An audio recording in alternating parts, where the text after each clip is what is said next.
Hey, time travelers. Tonight we're Yuba pooling straight to the 12th century. Yes, the era that invented curfews, iron mouth guards for chatty wives, and fashion police who could fine you for wearing the wrong shade of beige.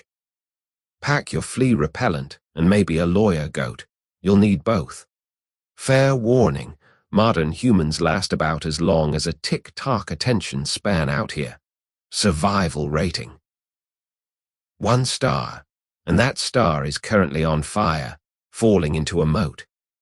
If you enjoy watching history roast marshmallows over people's dignity, smash that like button and subscribe, only if your conscience isn't currently being taxed by the crown.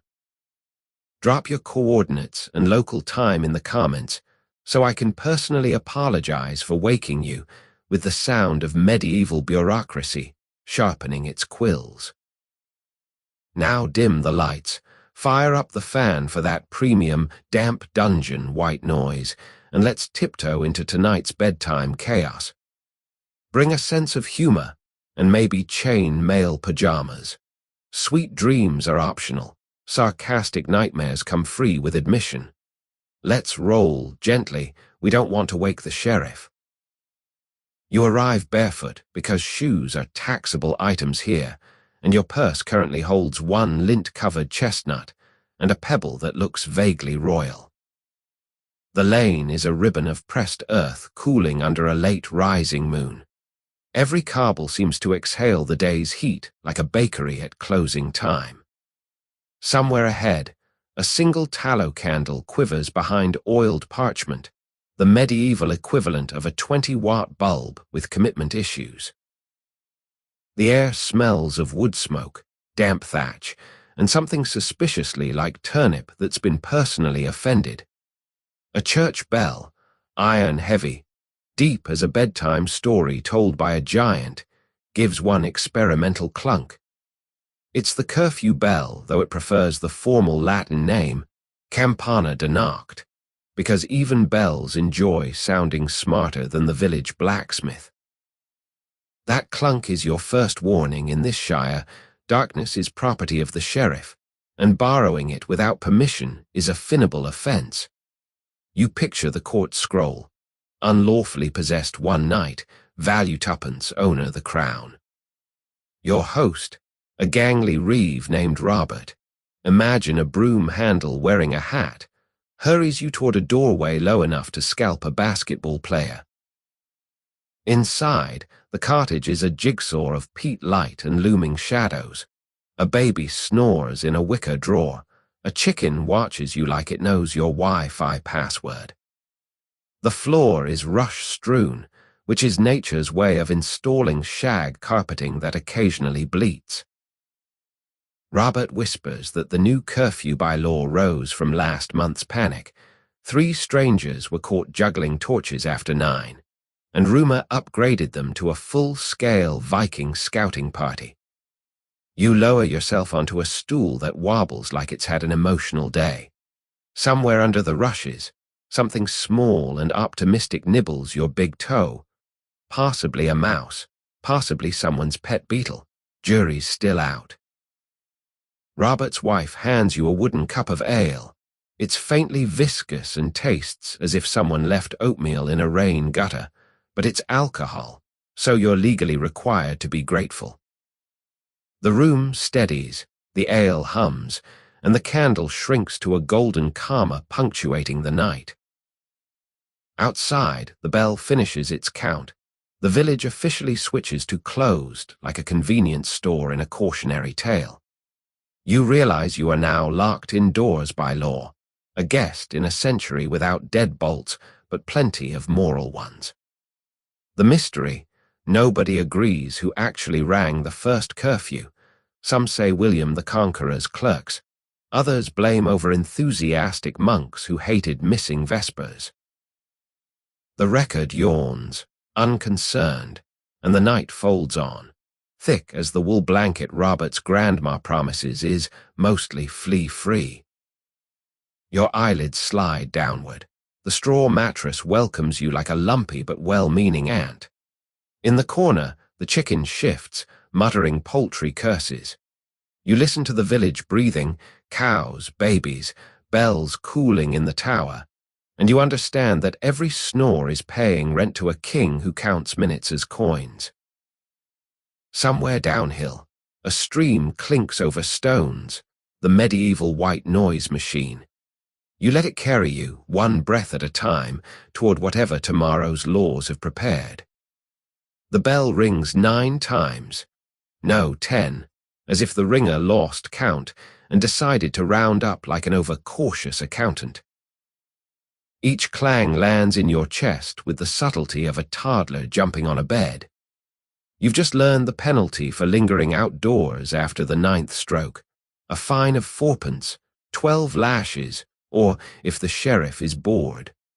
Both, plus a complimentary lecture on the moral darkness of darkness. Most villagers choose the fine, which is why the local reeve owns 2 pigs and a reputation for generosity that mysteriously evaporates when pockets are empty. Robert nudges you deeper into the cottage.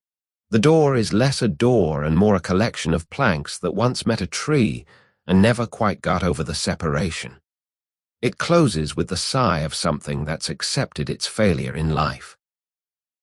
Inside, the single candle gutters, throwing shadows that stretch like cats after a 3rd nap. You notice a slate hanging from a nail. Chalked on it is a crude bell symbol, and the word curfew followed by a doodle of a man being hit with what looks like a baguette, village shorthand for justice. The baby in the drawer snorts, apparently dreaming of milk with a side of existential dread. Robert's wife, whose name you catch as Aldith, lifts the infant, presses it to her shoulder like a softly ticking parcel, and explains that last winter the bailiff dragged widow Goda outside for night walking to relieve herself. The fine cost her only goat, which was also her only source of goat. The widow now uses a chamber part behind a screen so thin it doubles as family gossip central.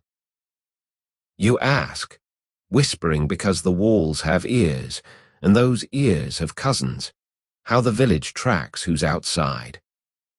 Robert taps the shutter. Through the gap you see a silhouette on the church tower, the night watchman, silhouette trimmed by moonlight, holding what resembles a spear but is probably a sharpened broom handle, budget cuts hit everywhere. He keeps a mental list louder than any spreadsheet, who's sneaking to the latrine, who's visiting a lover, who's just really bad at remembering where they live. Aldith offers you a 2nd cup of ale. You accept because hydration is important and because refusing might be recorded as suspicious sobriety. The drink tastes like wet pennies and regret, but it warms the parts of you that consider running home to the 21st century. You try to imagine explaining curfew to your past self. Yeah, so the city turns off at 9. If you're late, a guy with a bell and a grudge invoices you. Your past self would laugh, then check the Uber surcharge. From the rafters comes a faint rustle, bats or documents, hard to say. Robert mentions that the law also bans nocturnal singing liable to disturb the king's peace, which explains why the local lute enthusiast now performs exclusively in his root cellar.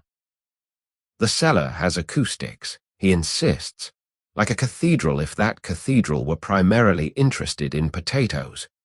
You feel your own eyelids gaining weight, but the bell isn't done.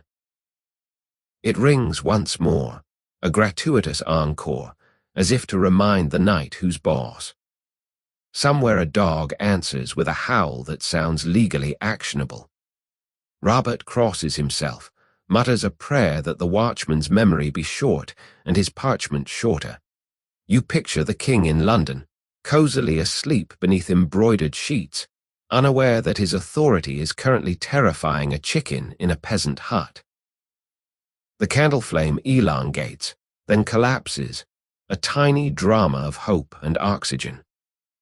In the hush that follows, you realize the village has agreed to pretend it's asleep, like a kid who heard footsteps on Christmas night, but doesn't want to scare off the gifts. Mystery creeps in. Village elders swear the curfew bell once rang itself during a storm, and no one left their house for 2 days. Scholars still argue whether it was wind, earthquake, or a monk with a twisted sense of humor. You settle back onto the straw, feeling the ale knit a loose scarf around your thoughts. The rushes smell of mint, someone crushed to mask less festive odors. Outside, the watchman coughs once. Judgmentally, you decide, and footsteps fade toward the next household doom. The night closes like a book with padded covers, and you drift, wondering how many dreams have been edited by the 9th stroke of a bell. Morning leaks in through the shutter slats, thin as a tax collector's praise, and the first thing you notice is the smell of bread burning honesty. Aldith is levering a brick-like loaf from the ashes with a paddle that doubles as a marital reminder. Robert once carved their initials in the handle, though the A looks suspiciously like an H after an argument about who forgot to feed the goat. The bread is midnight black in spots, pale in others, a culinary map of medieval uncertainty. Robert greets you with the enthusiasm of a man who's already been fined once today and expects the second before lunch. He explains, between ale breath and whispers, that the village is governed by the assize of bread, a law that treats loaves like stock options. Their weight must match their price, and the price is decided by officials who have never met an actual grain. If a baker shorts a customer, the punishment ranges from public pillory to having the offending loaf tied around your neck like a carb-loaded albatross. You watch Aldith saw the loaf with a knife older than some countries. Crumbs avalanche onto the table, each one a potential misdemeanor.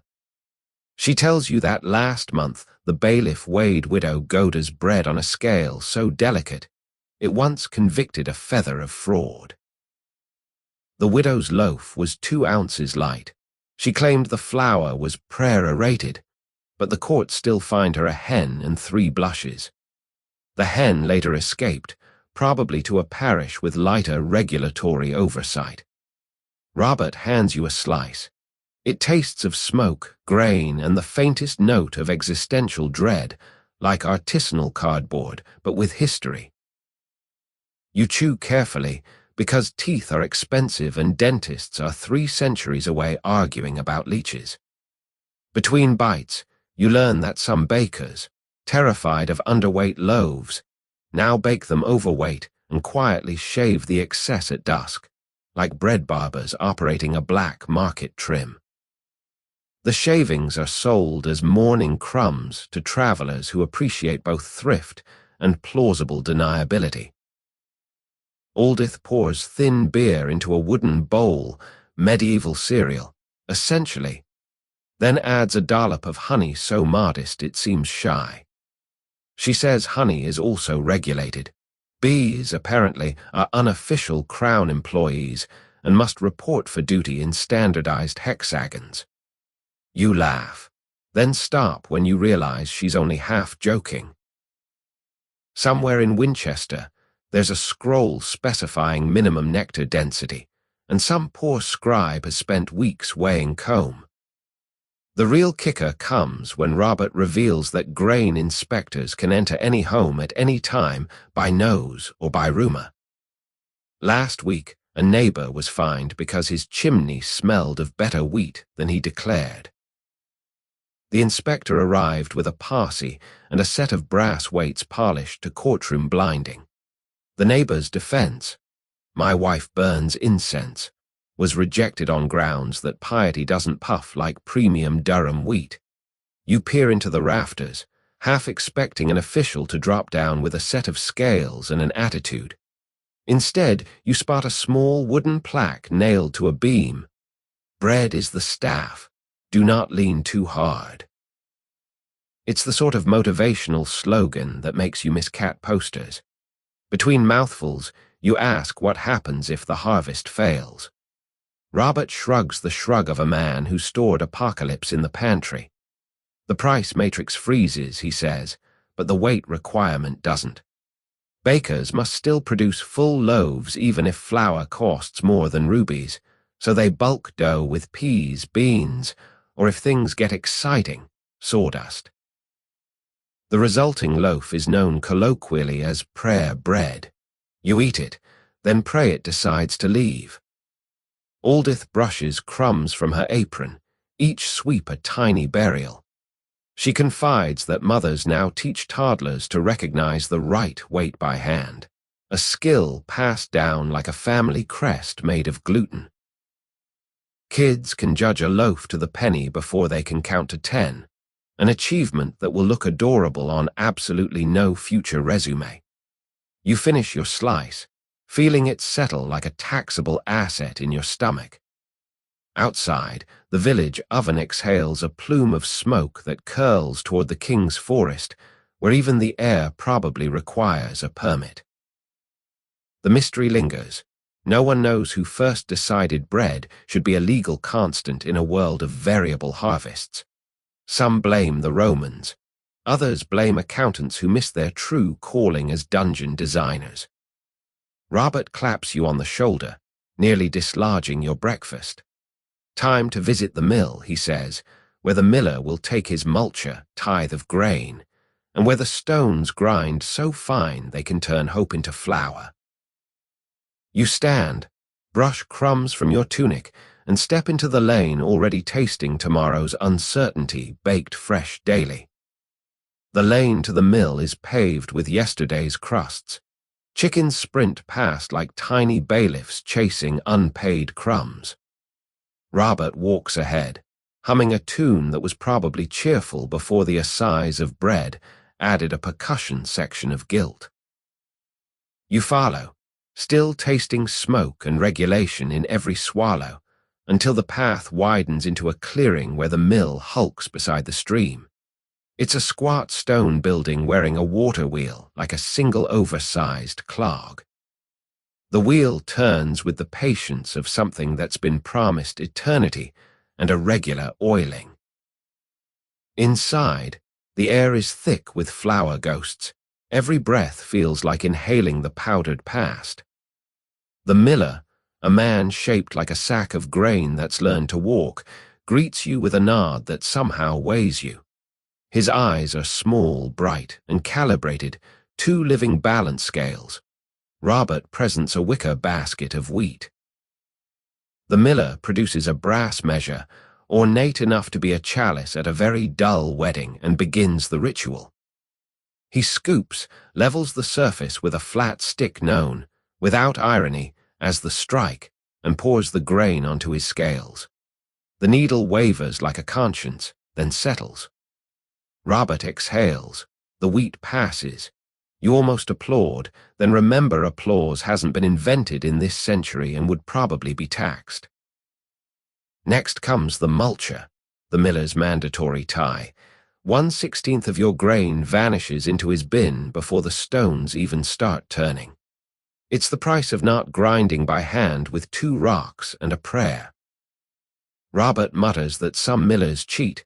They tamper with the scale's pivot, or keep a thumb on the beam like a barrister who's moody about tips.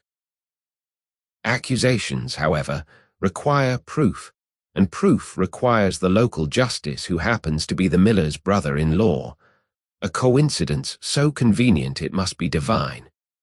While the grain trickles into the harper, the miller's assistant, a boy with flour in his eyelashes, offers you a glimpse of the proof stone. It's a small square of marble where a handful of flour is pressed flat, so the miller can finger test fineness. The boy whispers that last month a farmer complained his flour was too coarse for bread. The miller responded that the farmer's wife's hands were evidently too delicate for honest work. The court fined the farmer for defamation of grind. You watch the water wheel translate river into torque, a slow-motion magic trick. Inside, wooden cogs clack like bone castanets. The upper stone lowers, grinds, exhales heat. Flour billows, settles on every surface including your future breakfast. Robert explains that any grain lost in the machinery, what sticks to the walls, what sifts into cracks, belongs to the miller by custom. It's called suction, a polite term for architectural theft. Entire households have been known to hover with brushes, sweeping their own flour back into bags while the miller pretends not to see, eyes fixed on a horizon that apparently dispenses morality. Between grindings, the miller tells you a story. A knight once tried to bypass the mill by installing his own hand quern. The local court confiscated the quern, broke it, and nailed the pieces to the knight's gate as a warning. The knight complained to the king, who replied, via parchment sealed in wax, that all bread must pass through the king's stones. Royal geology, apparently. The mystery floats in the dusty air. No one knows exactly when the multure rate was set. Some say it dates to Roman times. Others claim it was negotiated by Saxon women wielding bake paddles like spears. The records were kept on dough that got baked by accident, so the numbers are literally toast. Scholars still argue whether this was an early form of edible bookkeeping or just lunch. Your turn comes. The miller pours your grain, deducts his tithe, then grinds the rest. The resulting flour is warm, silky, and faintly alive, as if it remembers being a field. You collect it in a linen sack that immediately develops white freckles. Robert ties the neck with a cord that looks suspiciously similar to the one used for binding prisoners, multipurpose rope, the medieval Swiss army knife. Outside, the stream keeps arguing with the wheel, a circular debate that never loses breath. Sunlight angles through the doorway, illuminating flower motes that swirl like slow-motion fireworks, celebrating the triumph of bureaucracy. You step back into the lane, sack over shoulder, feeling both richer and robbed, a sensation any taxpayer would recognize. Robert claps his hands, raising a small cloud that drifts toward the king's forest, where even airborne flour probably owes duty. Time for the next ordeal, he says with the cheer of a man announcing a root canal. You follow, tasting powder, possibility, and the faint metallic tang of a law that never stops grinding. Robert leads you uphill, away from the water wheel's endless gurgle, until the path narrows into a tunnel of yew branches so thick the sky forgets its lines. You emerge into a clearing where the village church squats like a stone toad, its bell tower poking the clouds for confession. Around the porch, a dozen villagers shuffle in a loose queue that looks more like a hesitant conga. Today is Ordeal Day, God's own courtroom drama, admission free unless you lose, in which case the price is flesh. The priest, a man whose eyebrows have achieved seniority independent of his face, greets you with a nod that might be blessing or bookkeeping. He carries a small wooden box containing holy iron, a bar thumb thick and forearm long, last heated in the coals of the nave's brazier. The bar rests on a tripod now, cooling from white to cherry, like a sleepy traffic light deciding whether to condemn you. You're here as witness, thank heaven and a suspicious ankle, but the nervous energy still tickles your spine. Robert explains the rules: grasp the iron, walk 9 measured paces, drop it, plunge your hands into the nearby pail of holy water. After 3 days, if the burns fester, you're guilty. If healing begins, divine endorsement. It's a medical verdict delivered by microbiology, with God as the expert witness nobody can cross-examine. First contestant, a goatherd named Sweatic, accused of helping himself to a neighbor's kid. Goat, that is. Sweatic swears the animal followed him home of its own romantic accord. He approaches the iron like it's a temperamental royal, bows, mumbles a prayer that sounds suspiciously like a recipe for mead, then grabs. Flesh hisses, the The crowd inhales as one giant lung. Sweatic walks the line, teeth clamped so hard his mustache vibrates. On the 9th step he drops the bar, thrusts his hands into the bucket, and water steams like a saint's sigh. While the priest bandages with linen that's seen whiter days, you study the onlookers. Some lean forward, hungry for miracle or car crash. Others stare at their own calloused palms, calculating survival odds. A small girl sucks her thumb, eyes wide as communion wafers, learning early that justice is both hot and cold. Robert nudges you, points to a side table where parchment records are kept by the clerk, an ink-stained individual who writes with the enthusiasm of someone etching his own headache. Fines must be paid regardless of outcome, iron rental, priestly overtime, water heating, and a small donation towards spiritual depreciation. If you can't pay, you owe labor, which explains why the church roof recently acquired a new thatcher who smells faintly of goats and regret. Next up, a woman accused of spreading scurrilous gossip about the bailiff's baldness. She opts for the cold water ordeal instead. Because tongues are wet already, the priest jokes, earning a chuckle that dies the moment it hits sacred air. They'll bind her, toss her into the horse pond. Sinking means innocence, floating means the devil's air support. She lifts her chin, steps toward the water like it's a ballroom, and you wonder whether lungs or gossip holds more buoyancy. The mystery hovers, incense thin. Scholars still debate whether temperature, soap, or faith influences infection rates. Some monks insist holy water is naturally antiseptic. Others claim the iron's heat cauterizes dishonesty itself. The truth sloshes somewhere between theology and the local blacksmith's skill at calibration. Sweatic's bandages come off for a peek, skin blistered but dry, no pus yet. The priest declares the ordeal in progress, which feels like downloading a verdict on dial-up. Sweatic is led away to sleep in the church porch, guarded by a youth whose only weapon is a candle snuffer shaped like a tiny dragon. If the wounds suppurate by Sunday, Sweatic loses a goat and gains a brand.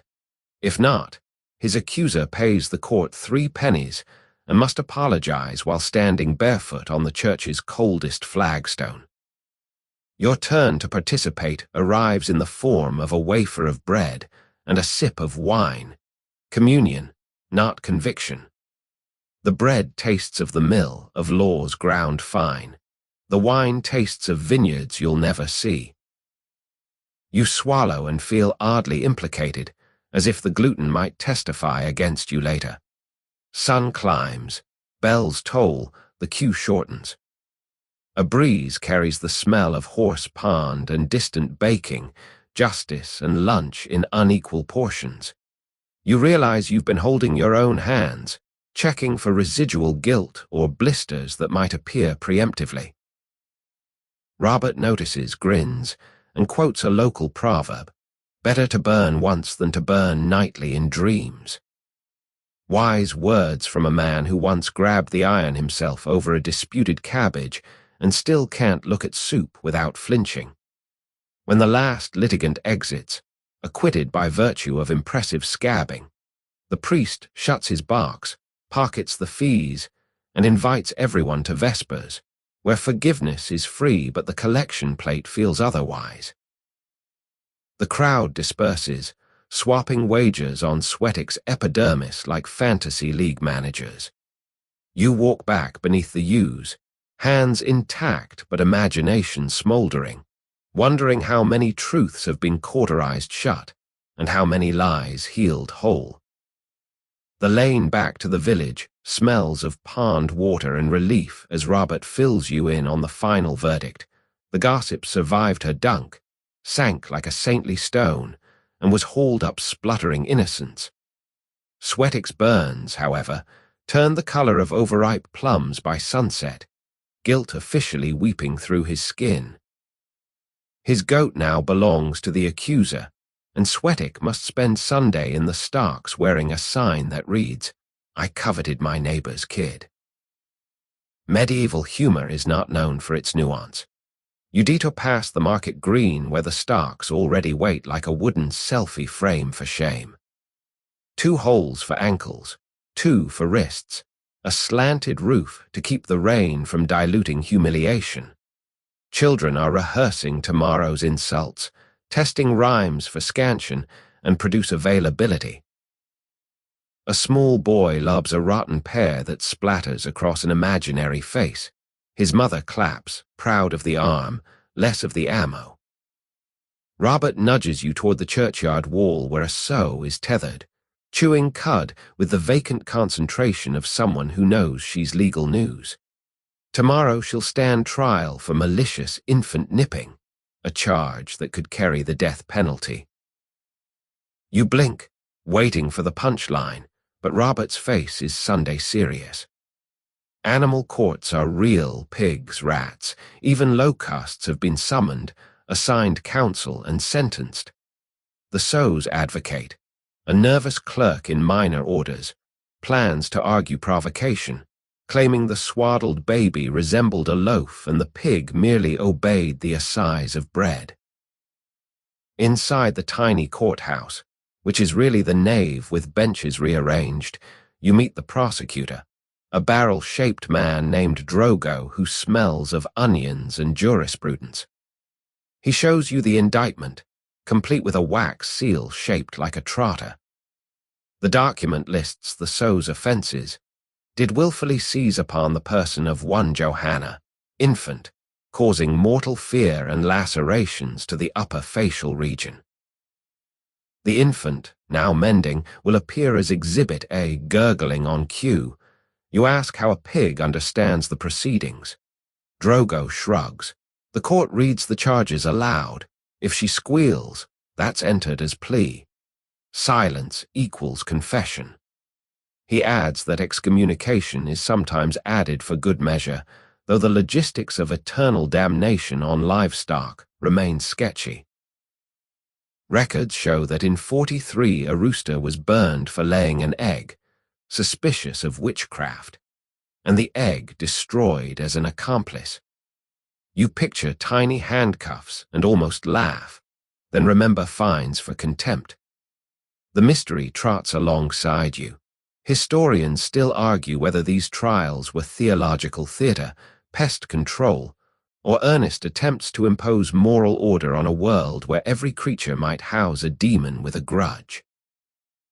The sow, blissfully unaware of metaphysics, scratches her ear against the church door, leaving a muddy comma that perhaps punctuates the debate. Evening practice begins. The clerk sets a small wooden barrier in front of the defendant, think doll-sized dark, so the sow can't wander the aisle during testimony. A bell is rung. The pig looks up, possibly expecting feed, possibly invoking counsel. The clerk reads the charges slowly, Latin rolling like distant thunder. At lacerations, the sow snorts, entered in the record as responsive outburst. You half expect someone to request character witnesses from the henhouse. Robert elbows you. Would you like to testify for the defense? Apparently character references from travelers carry weight, especially if given while sober enough to stand upright. You hesitate, imagining the headline, "Time Tourist Defends Homicidal Ham." Instead, you offer to speak on general porcine good nature, a phrase you instantly regret because it sounds like you're flirting with bacon. Night settles, candles gutter, throwing long snouts of shadow across the plaster saints. The sow curls up, asleep on her indictment, which will serve as both mattress and Exhibit B.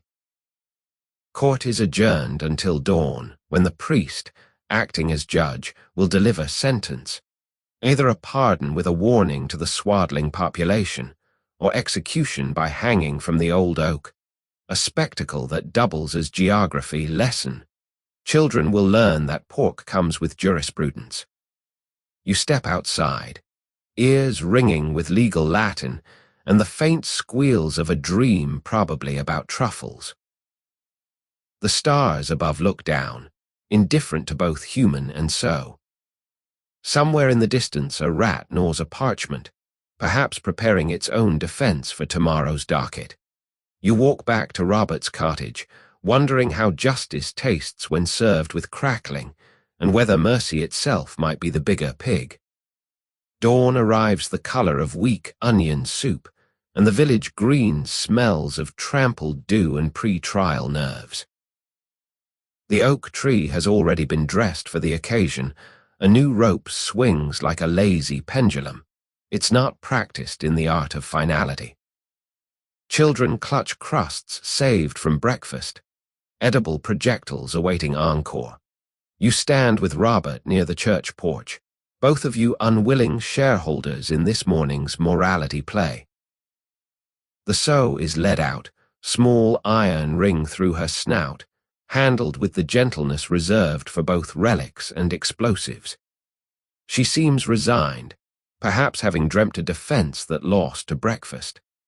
The priest-judge appears in alb and stole, carrying a scroll longer than the pig and twice as self-important. He intones the verdict, guilty of misadventure amounting to homicide by misguided appetite. Sentence: death by strangulation to be carried out after final blessing. A hush falls, broken only by the creak of rope against bark. The clerk reads the excommunication clause, Latin syllables fluttering like black moths. At the word anathema, the sow flicks her tail, slapping the clerk's calf, last contempt of court. Two men hoist her. She weighs more than a mail sack full of unpaid fines. A stool, same one that wobbled under you 2 nights ago, is placed beneath. The rope is looped. The crowd inhales. Just then a voice pipes from the back, the baby's mother, Johanna, red-eyed, clutching her healed infant. She petitions mercy, her child lives. The pig meant no witchcraft, merely hunger. She offers to pay a fine, 1 gallon of ale, 2 cheeses, and a goose trained to hiss at bailiffs. Gasps ripple. Bargaining with justice is legal but rare, like haggling over the bill at an execution. The priest strokes his brows, calculating souls versus groceries. He consults Drogo, who whispers that a pardon might set precedent. Soon every goat thief will claim starvation. But public sentiment sways like the rope. Coins clink into Johanna's hat as neighbors fund the bribe. Even the watchman tosses a penny, perhaps nostalgic for the curfew bell's quieter victim. Minutes stretch like taffy. Finally, the priest nods, the fine is accepted, the so lowered, rope loosened. The pig collapses, legs splayed, then scrambles up and trots toward Johanna, as if saying thanks for the character reference. The crowd erupts, half cheer, half disappointed groan. Children hurl their crusts anyway, pigeons profit. You exhale a breath you didn't measure, realizing you've been clenching Robert's sleeve like a lifeline. He grins, muttering that justice tastes better with cheese on top. The clerk amends the roll, sentence commuted upon receipt of charitable provender. The oak retains its rope for next time. Trees are patient. Yet as the green empties, a darker thought nips your heel, who paid for the pig's salvation. Johanna, already poor, now poorer. The law giveth no cost execution, then charges for mercy. You picture an invisible ledger where fines replace fines, poverty loops like the noose, and compassion itself is taxed. Robert claps your shoulder, steering you toward the forest path. He says the king's wood awaits, time to see where laws grow as thick as thorns and every squirrel is a potential felon. You glance back. The sow nuzzles Johanna's boot while the bailiff tallies the cheese. Somewhere a notary dips his quill, recording the morning's transaction in ink that smells faintly of bacon and bargaining. Mystery hangs with the rope. If justice can be bought, what's the price of innocence, and who pockets the change? The forest swallows you like a green cathedral built before architects discovered straight lines. Sunlight drips in thin, syrupy shafts, pooling on moss that smells of pepper and old rain. Robert walks ahead, pocketing the cheese rind he saved from the pig's reprieve, ration or souvenir, hard to say. A signpost hacked from a single plank reads Regis Silva. The King's Wood, letters so cramped they seem to huddle from their own proclamation. Below, smaller script warns, no man shall carry bow, hawk, dog, or restless imagination without license. You check your pockets.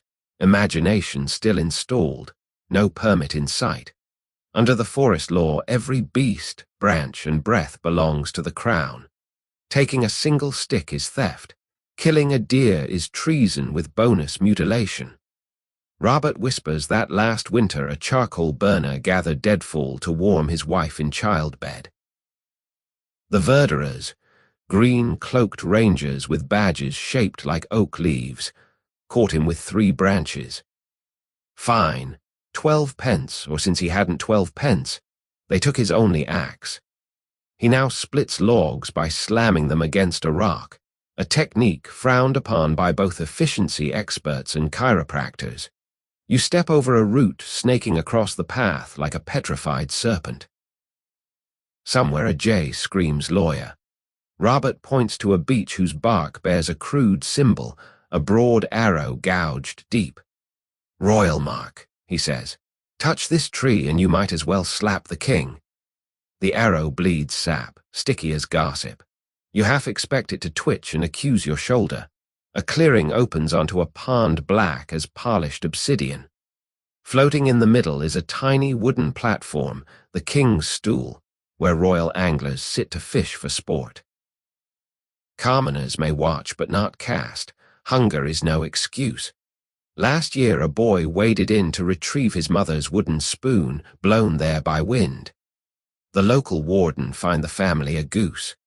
The boy got wet, the crown got dinner, equilibrium restored. Further along you meet a verderer in person. He emerges from a thicket, green from cap to hose, eyes the color of winter broth. His badge glints, his smile does not. Robert produces a parchment. Your day pass, purchased earlier with 2 of Johanna's cheeses. The man sniffs the wax seal, then sniffs you, apparently checking for concealed venison. Satisfied, he waves you on with a warning, keep to the ride, stray, and you pay in skin. You nod, wondering if exfoliation counts. He escorts you to a compound of hurdles, the Forest Pound. Inside, a solitary red deer cowers, neck roped to a post. She was found grazing too regally, evidence of unlawful majesty. Her fine, 40 shillings, payable by whoever claims her. No villager can. That sum equals a year of breath. The deer blinks, gentle as dusk, while her confiscated fawn bleats somewhere out of sight, probably already en route to the king's larder. You feel your own throat tighten, guilty by association with mammalian softness. Robert nudges you away before sentiment becomes actionable. He speaks of free warren, pockets of land where lesser lords may license rabbit breeding, but even bunnies require permits. Unauthorized canais are poached twice, once from the earth, once by the law. Poachers caught at night face blinding, poachers caught by day lose a hand. Time of crime thus dictates which sense you forfeit. Medieval jurisprudence meets sundial sadism. Deeper in, you reach a grove where every trunk is carved with initials, not lovers' graffiti but tallies of fines, names weathered to vowels and spikes. Robert runs a finger along one, AS, 1284 Roman 8D. 8 pence for who knows what, perhaps a stolen acorn, perhaps a dream of venison stew. You imagine the forest as ledger, each ring inside these oaks recording debt instead of rain.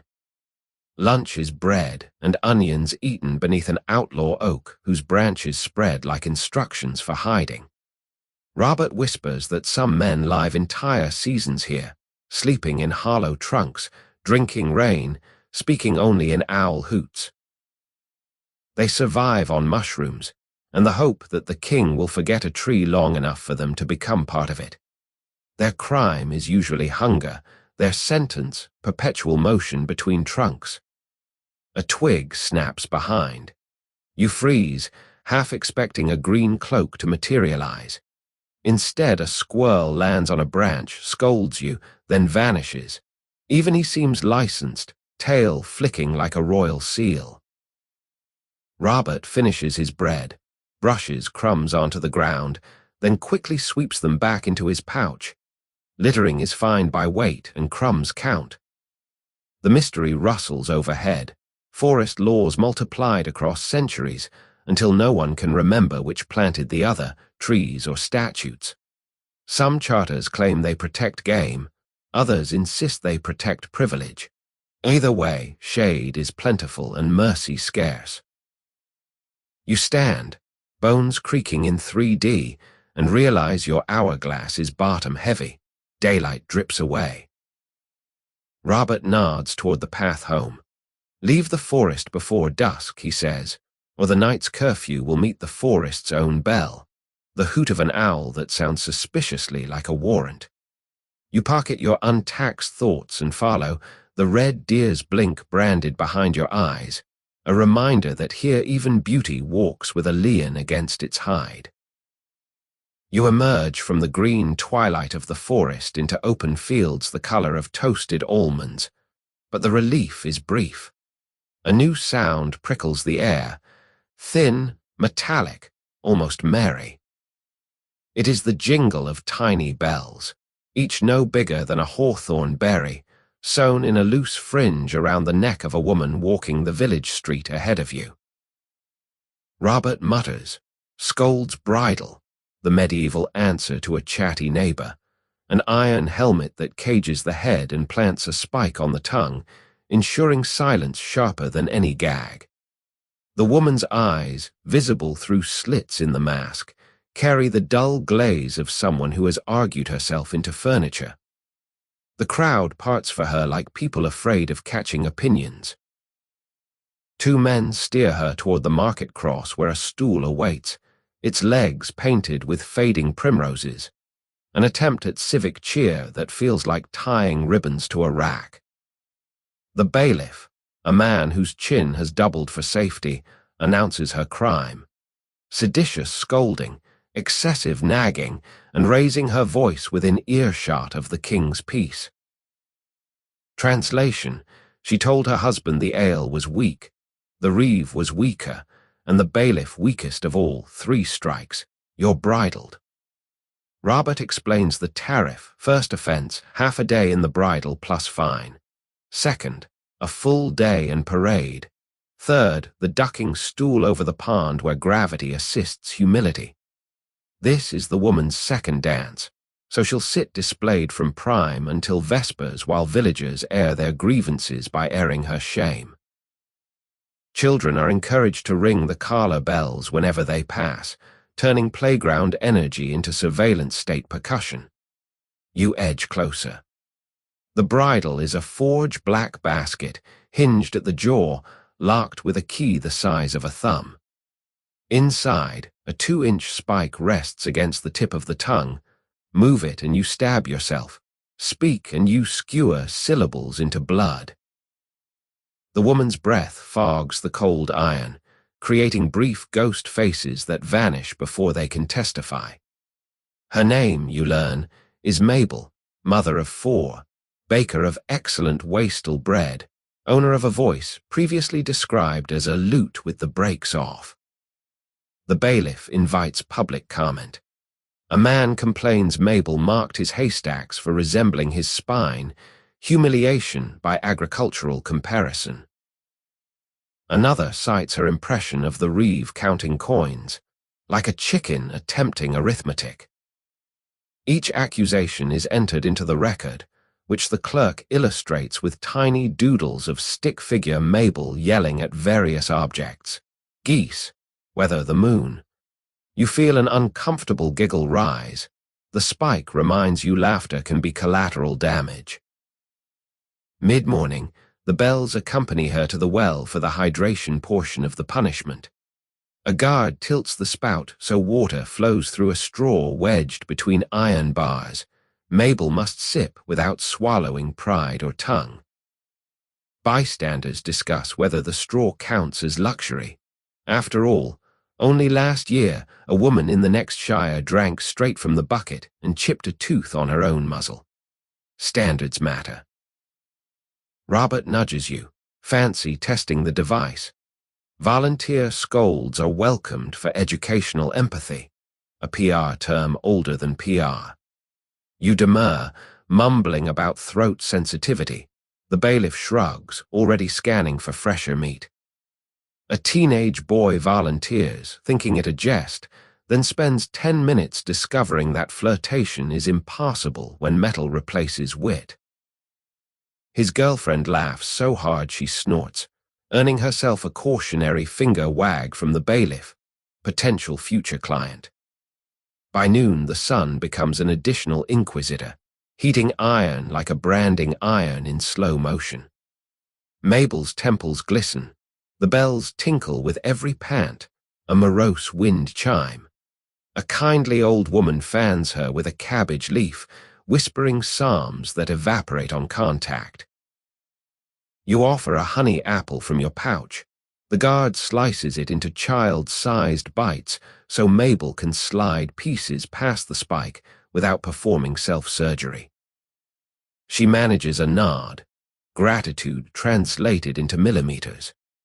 Afternoon entertainment, a morality play performed by mummers wearing masks of husbands with oversized ears.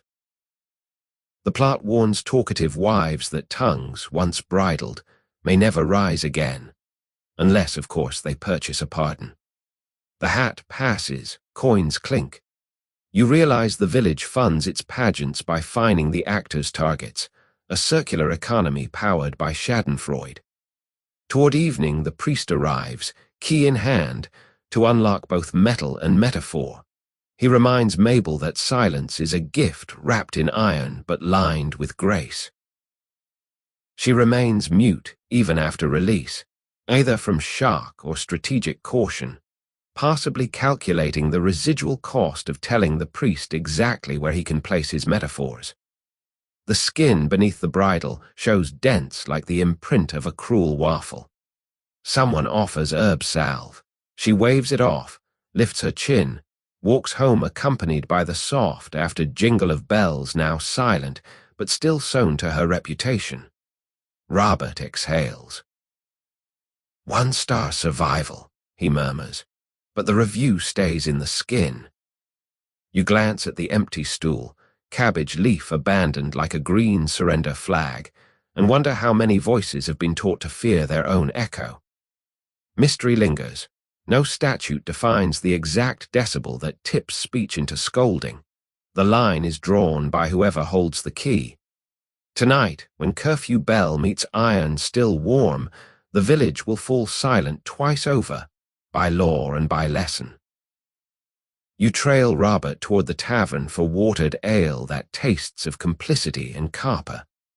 Behind you, a child tugs the bridle's bells, setting them ringing like distant alarm clocks no one asked for. Somewhere inside your own mouth, your tongue tests the edges of your teeth, grateful for the absence of metal, mindful that words, too, can be outlawed after dark. The tavern is a cave of low smoke and fermented apologies. You sit on a bench that rocks like a confession, nursing ale thin enough to read the bottom of your cup through. Robert hunches beside you, carving a cabbage leaf into a tiny funnel, his idea of a souvenir from the bridal spectacle. Around you, men speak in murmurs measured by the bailiff's ears. Even laughter emerges in polite coughs, as if mirth itself might be fined for excessive volume. Across the room a man stands, iron-grey hair parted by a scar shaped like the letter S. His name, you gather, is Watt, village wit and part-time bell ringer, though tonight his shoulders sag under a different weight. Tomorrow he begins his corvée. 40 days hauling stone for the Lord's new banquet hall, payment in kind for the land he owns. He jokes that he's building the very room where his own rent will be decided over wine he isn't allowed to taste. The punch line dies in his throat.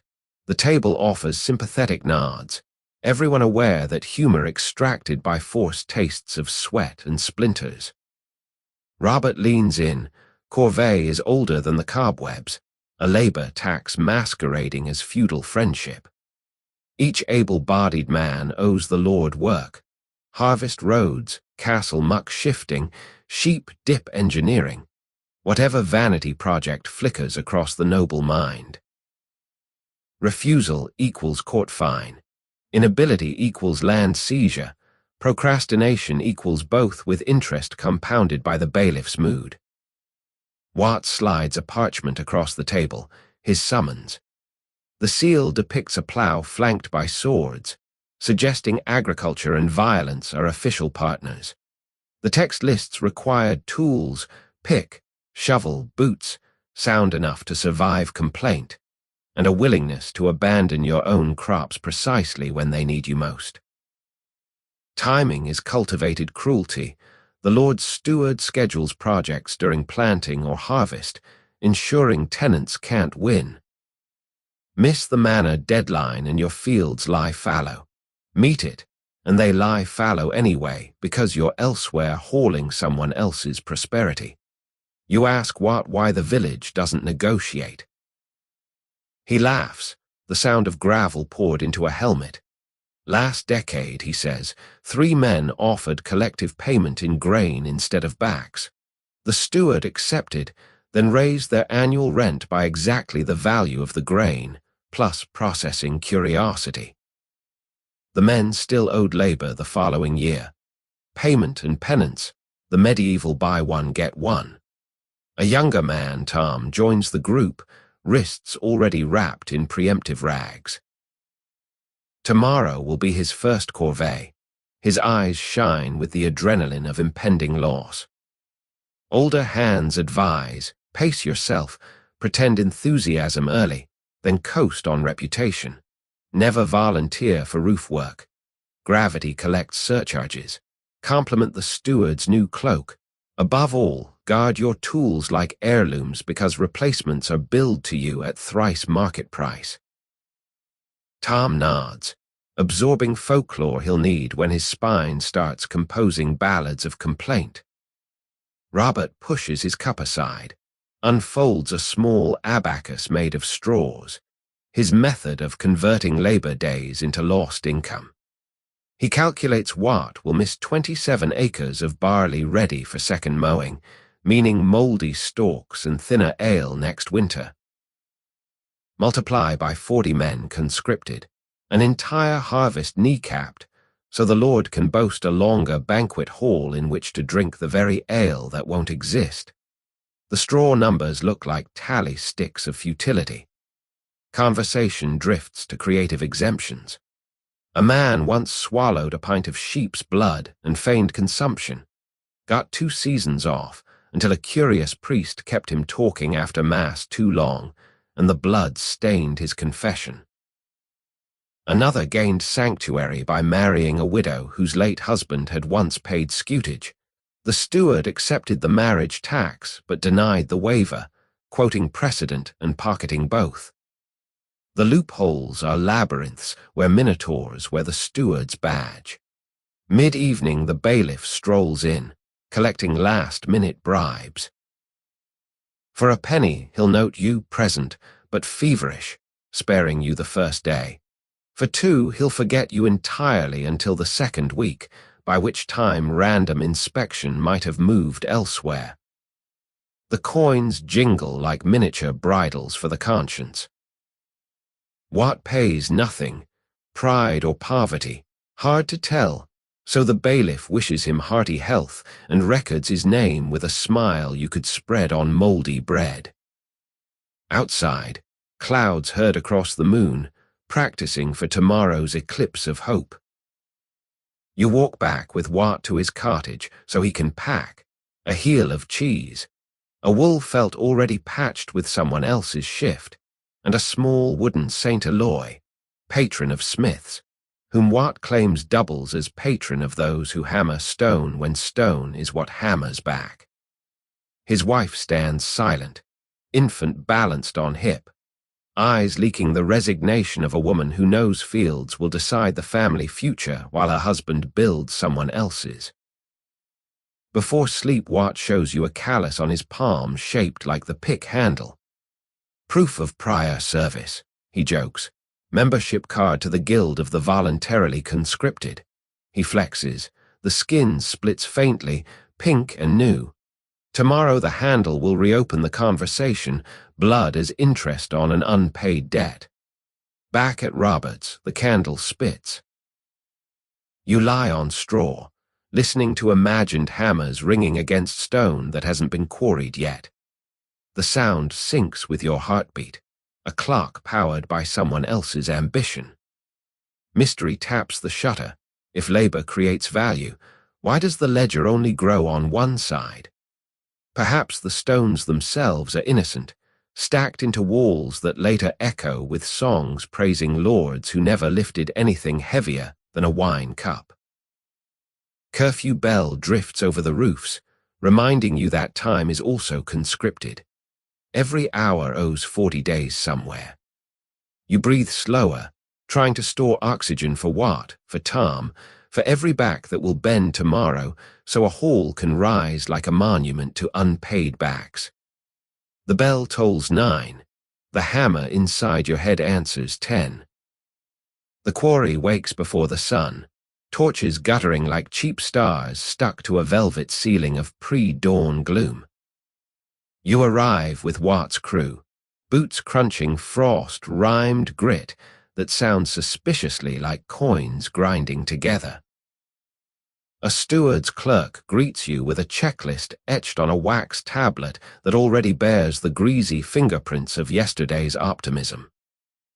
Name, parish, number of dependents, callous rating, every detail scraped into wax that can be warmed and smoothed if bribes change hands.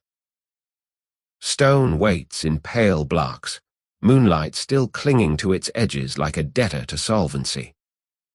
The master mason, imported from London, therefore automatically important, struts among the heaps, tapping each lump with a birch rod, listening for the brittle note that says crack here, bill later. He spots you, an unfamiliar face, and demands your craft. You mumble observer, a word that smells of privilege. He assigns you to the sled team anyway. Observation is lighter than limestone, but someone still has to drag it. Labor begins without trumpet or prayer, just the communal grunt of 40 men bending in unison, backs forming a temporary arch of flesh. Ropes bite palms already tender from thinking about work. The sled, basically a wooden tray with runners designed by someone who hated people, accepts its first stone, groans, and resists movement as stubbornly as a cat in a bath. You heave, feeling your spine file a complaint in real time. Watt works 2 paces ahead, humming a psalm whose lyrics have been replaced by calorie counts. His breath forms small clouds that drift toward the rising wall, evaporating like unpaid wages. Every few yards he glances at the eastern ridge, calculating sunrise. Once the orb crests, official counting starts and breaks are measured by the mason's sandglass, a device that apparently empties faster when commoners watch it. Robert appears mid-morning, bringing water and news. The Reeve has negotiated a voluntary half-day extension, finished 12 courses instead of 10, and the village earns remission of road-mending duty next spring. Translation: haul more now or haul more later.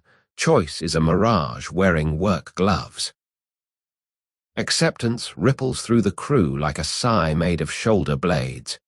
Noon arrives as a concept rather than a meal. Bread is distributed, chunks the size of gilt, density of obligation. You chew, counting chews, because arithmetic distracts from the taste of sawdust solidarity. A boy, official title, Stone Boy, age perhaps 12, limps among men collecting fallen shards for the lime kiln. His left foot twists inward, birth bent, yet the steward lists him as able-bodied because he can carry more than he weighs if you stack stones in his arms long enough.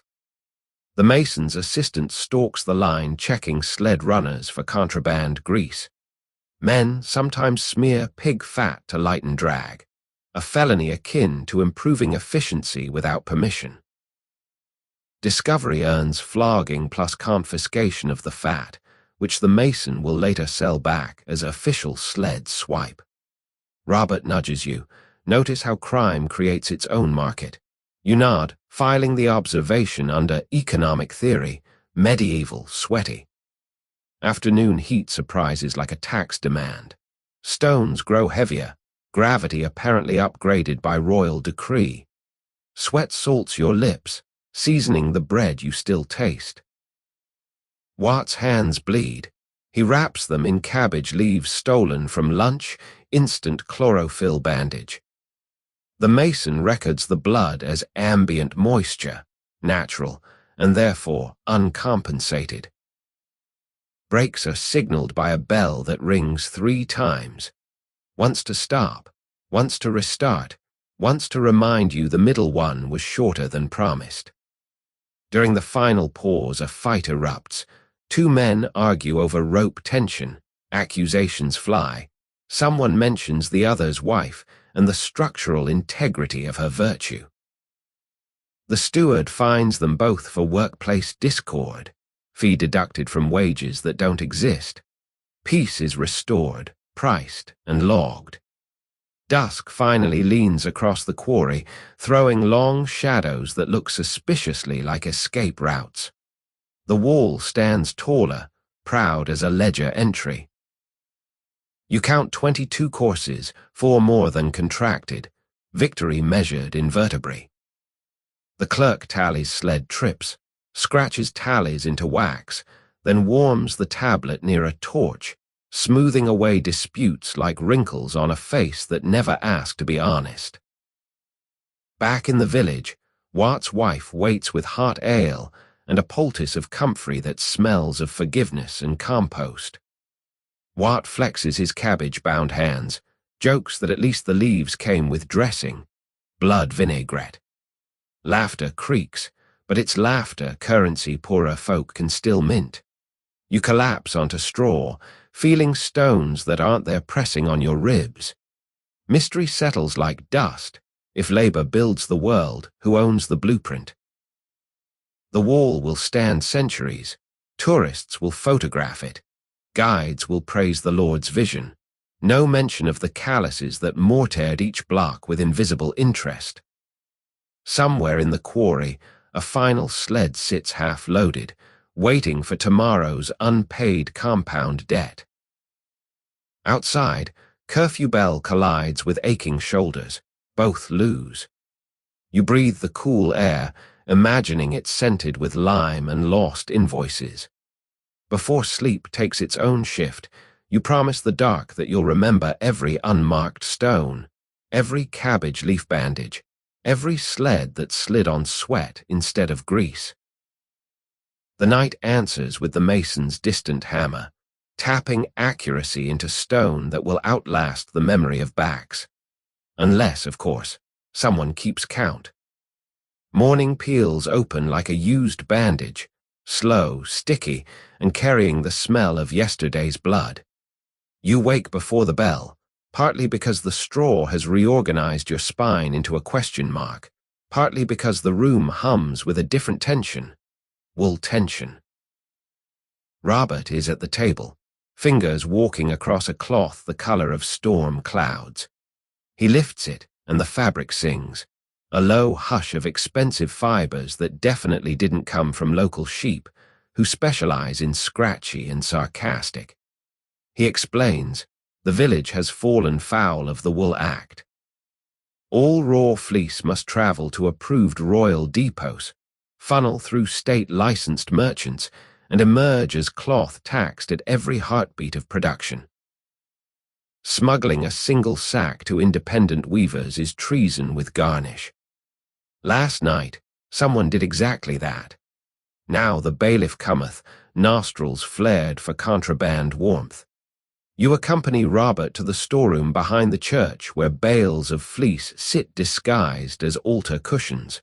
Holy fluff, blessed by deception. The reeve wrings his hands so hard you expect juice. He outlines choices: surrender the wool and pay triple value, or hide it until the search ends, and pray the church doesn't acquire mildew martyrdom.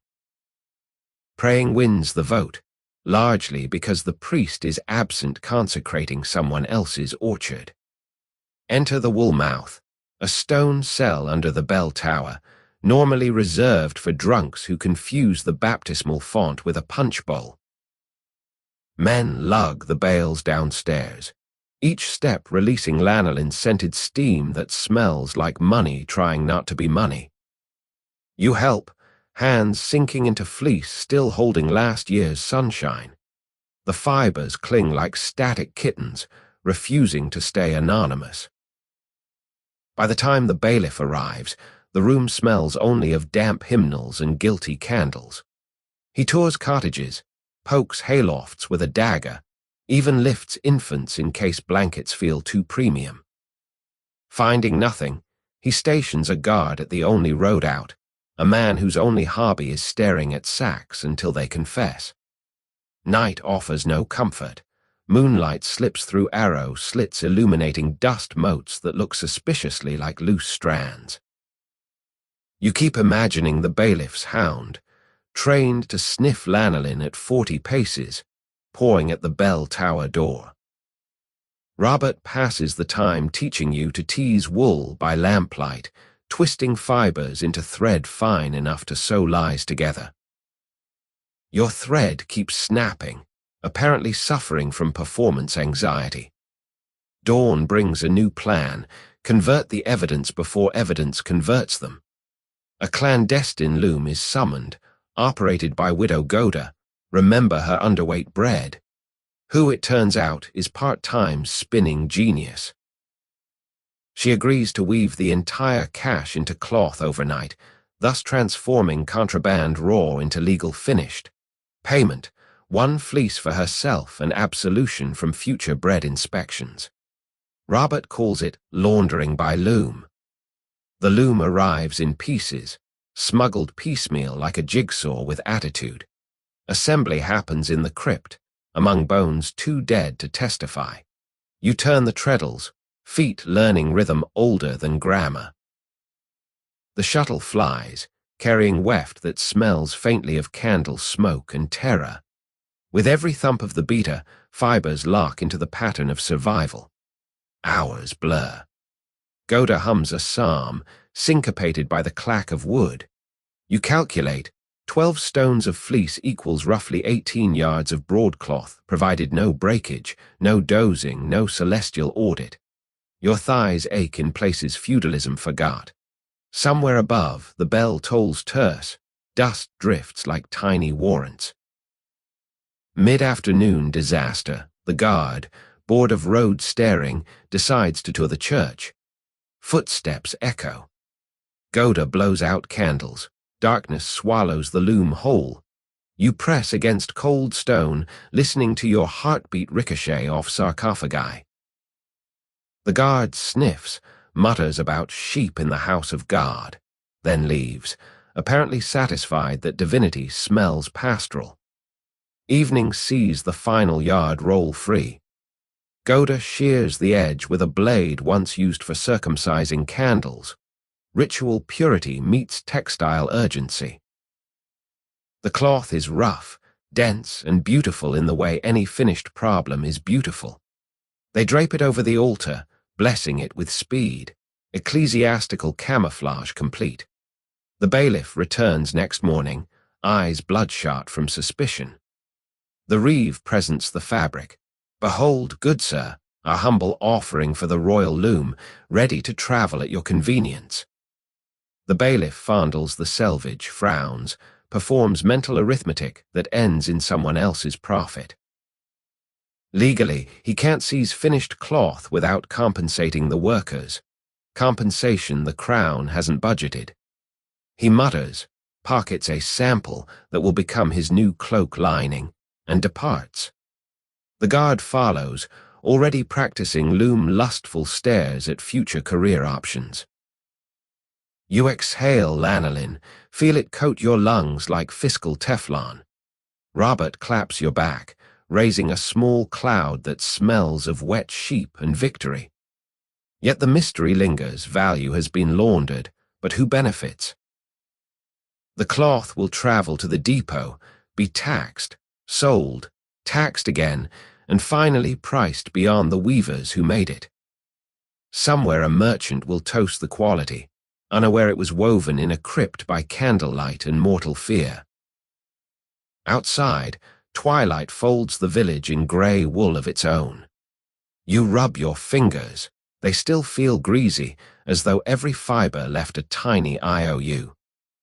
Somewhere in the tower, the empty bales wait, briefly innocent, ready to be filled with hymns or new contraband.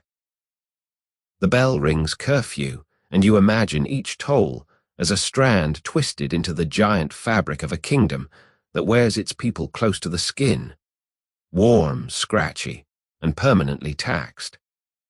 The cloth convoy leaves at dawn, 2 wagons, 4 oxen, 6 guards, and 1 bale of crypt-woven broadcloth that now smells officially of incense instead of panic.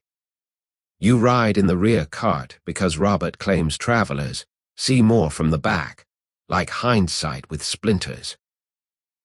The road unrolls like a parchment someone forgot to erase, ruts deep enough to swallow promises, puddles reflecting a sky that can't quite decide on innocence.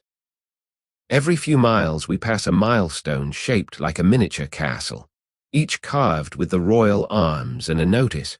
Travelers must declare all goods, gifts, or grievances. Robert mutters that grievances weigh the most. At the first customs post, a clerk unrolls the fabric, measures width with a brass rule calibrated to the king's forearm, an appendage apparently immutable since birth. A finger's breadth over standard, and the tax doubles. Luckily our cloth shrank in crypt air and passes. The clerk chops a lead seal onto the selvage, marking it crown approved, the metallic kiss of legitimacy. By midday, the wagons enter a valley where the river loops like a lazy noose. Here stands the fulling mill, a water-powered beast that beats cloth until it forgets it was ever fleece. The miller greets us with hands already raw from other people's profits. He explains the process. Cloth is soaked in urine, trodden by wooden hammers, then stretched on frames until it confesses extra length. You try not to breathe deeply. The valley smells like a parliament of unwashed socks. You watch peasants queue to sell their pots of pee. Human ammonia is lucrative, apparently. Children dash between legs, clutch vessels like trophies from an eccentric treasure hunt. The miller pays a farthing per bucket, then charges the cloth makers 2pence to splash it back on. Medieval circular economy at its most aromatic. Robert calls it taking the piss twice, and earns a cuff from a guard who doesn't appreciate bilingual puns. Inside, hammers thud in hypnotic rhythm, a heartbeat made of wood and commerce. The crypt cloth is tossed into the stew, pounded, rinsed, pounded again. You feel a twinge. Those midnight fibers absorbing communal urine feels like watching your diary read aloud in a tavern. Yet the cloth grows denser, softer, nobler, fear transformed under hammers, something like justice if justice left bruises. Afternoon brings dye.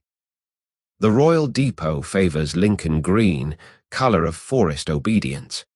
Vats bubble, exhaling steam that smells of copper and crushed nettles. Dippers hoist the cloth, wring it, dunk again. baptism by chromatic conformity. A tint master checks uniformity with a square of official glass. Too pale and you pay for extra dip. Too dark and you're hiding contraband richness. Our batch lands mid-spectrum, approved, stamped, and stretched on tenterhooks. Literal hooks that tug at selvages until the fabric almost screams. You wonder if fibers remember the crypt, if they recognize the same tension under different masters. Dusk seals the valley in emerald mist. We bed down in the mill loft among bales of other people's labor. Robert produces bread and a sliver of used milk cheese, flavor profile, barn floor meets nostalgia. Around you, mill workers collapse into snores that rattle the rafters. Somewhere below, hammers continue through the night shift, time and a half paid in imaginary coins that arrive months late, if arrival happens at all. You drift off to the thud-thud, imagining each blow as a clause in an unwritten law: thou shalt lengthen, thou shalt hold color, thou shalt not remember the sheep. Mystery perfumes the loft, who decrees that green equals loyalty. Some say the color mimics forest hue, so outlaws blend. Others claim it's simply the cheapest vegetable dye, economy disguised as policy. Either way, cloth becomes uniform, identity felted into compliance. Near midnight, you wake to find the loft window open, moonlight striping the bales like silent barcode. Below, a figure siphons dye into a flask, tint theft, punishable by branding. You watch, frozen, as he corks the bottle, slips back into shadows. Reporting him might earn reward, might earn enemies. The ledger of morality grows another column. You close the shutter, unsure whether you protected justice or merely avoided its paperwork. Dawn clatters early. Hammers resume before birds remember their lines. Our now green cloth is rolled, sealed again, loaded. The convoy moves on toward the royal city, leaving the valley to its perpetual stench of success. You sniff your tunic. Faint nettle echo clings, as if the color seeks new hosts. Robert jokes you're becoming gentry by diffusion. You reply that nobility smells remarkably like public toilet. He concedes the point with a bow exaggerated by wagon jostle. On the road, you glance back. Tenterframes stand empty, hooks glinting like tiny gallows for width. Somewhere behind, the dye thief walks with a pocket full of outlaw color. Ahead, city gates promise markets, tailors, final taxes, and a finished cloak that will hug royal shoulders without ever revealing it was woven in a crypt, pounded in piss, and guarded by a traveler who can't decide which side of the law smells worse. The city gates yawn before you like a mouth that has swallowed too many stories and forgotten the taste of truth. Portcullis' teeth glint overhead, each spike a reminder that entering is easier than leaving. Guards wear the same Lincoln green now wrapped around your cargo, color coordination courtesy of royal supply chains. They prod the bales with spears, not searching for contraband so much as auditioning for authority. The cloth answers with a dull thud, still damp from yesterday's dye, bleeding legitimacy. Inside, lanes compress to corridors of overhanging timber. Signs swing depicting combs, boots, apothecary leeches mid-wiggle, medieval emojis for the illiterate. You pass the Cloth Workers Guild Hall, a stone facade studded with brass thimbles that double as door knockers. Wrap them and you summon bureaucrats who measure measurement itself. Robert whispers that tailors here must purchase sewing licenses, priced per stitch pattern, running stitch cheap, buttonhole expensive, embroidery requires a second mortgage and a confession of vanity. At the Royal Depot, a clerk unrolls your cloth for the third and final weighing. Moisture lost on the road means lighter weight, hence lower tax, a small mercy sponsored by evaporation. He snips a swatch for the archive, a euphemism for his wife's winter tunic, then stamps the edge with a seal depicting shears crossed over a money bag. Symbolic honesty. You're handed a receipt written in Anglo-Norman so ornate, it probably includes a recipe for regret. Next stop, the tailor's. The chosen artisan is a Fleming named Mater Jakes, whose fingers move like moths allergic to stillness. He measures the king's distant shoulders using a set of knotted cords calibrated to royal ego.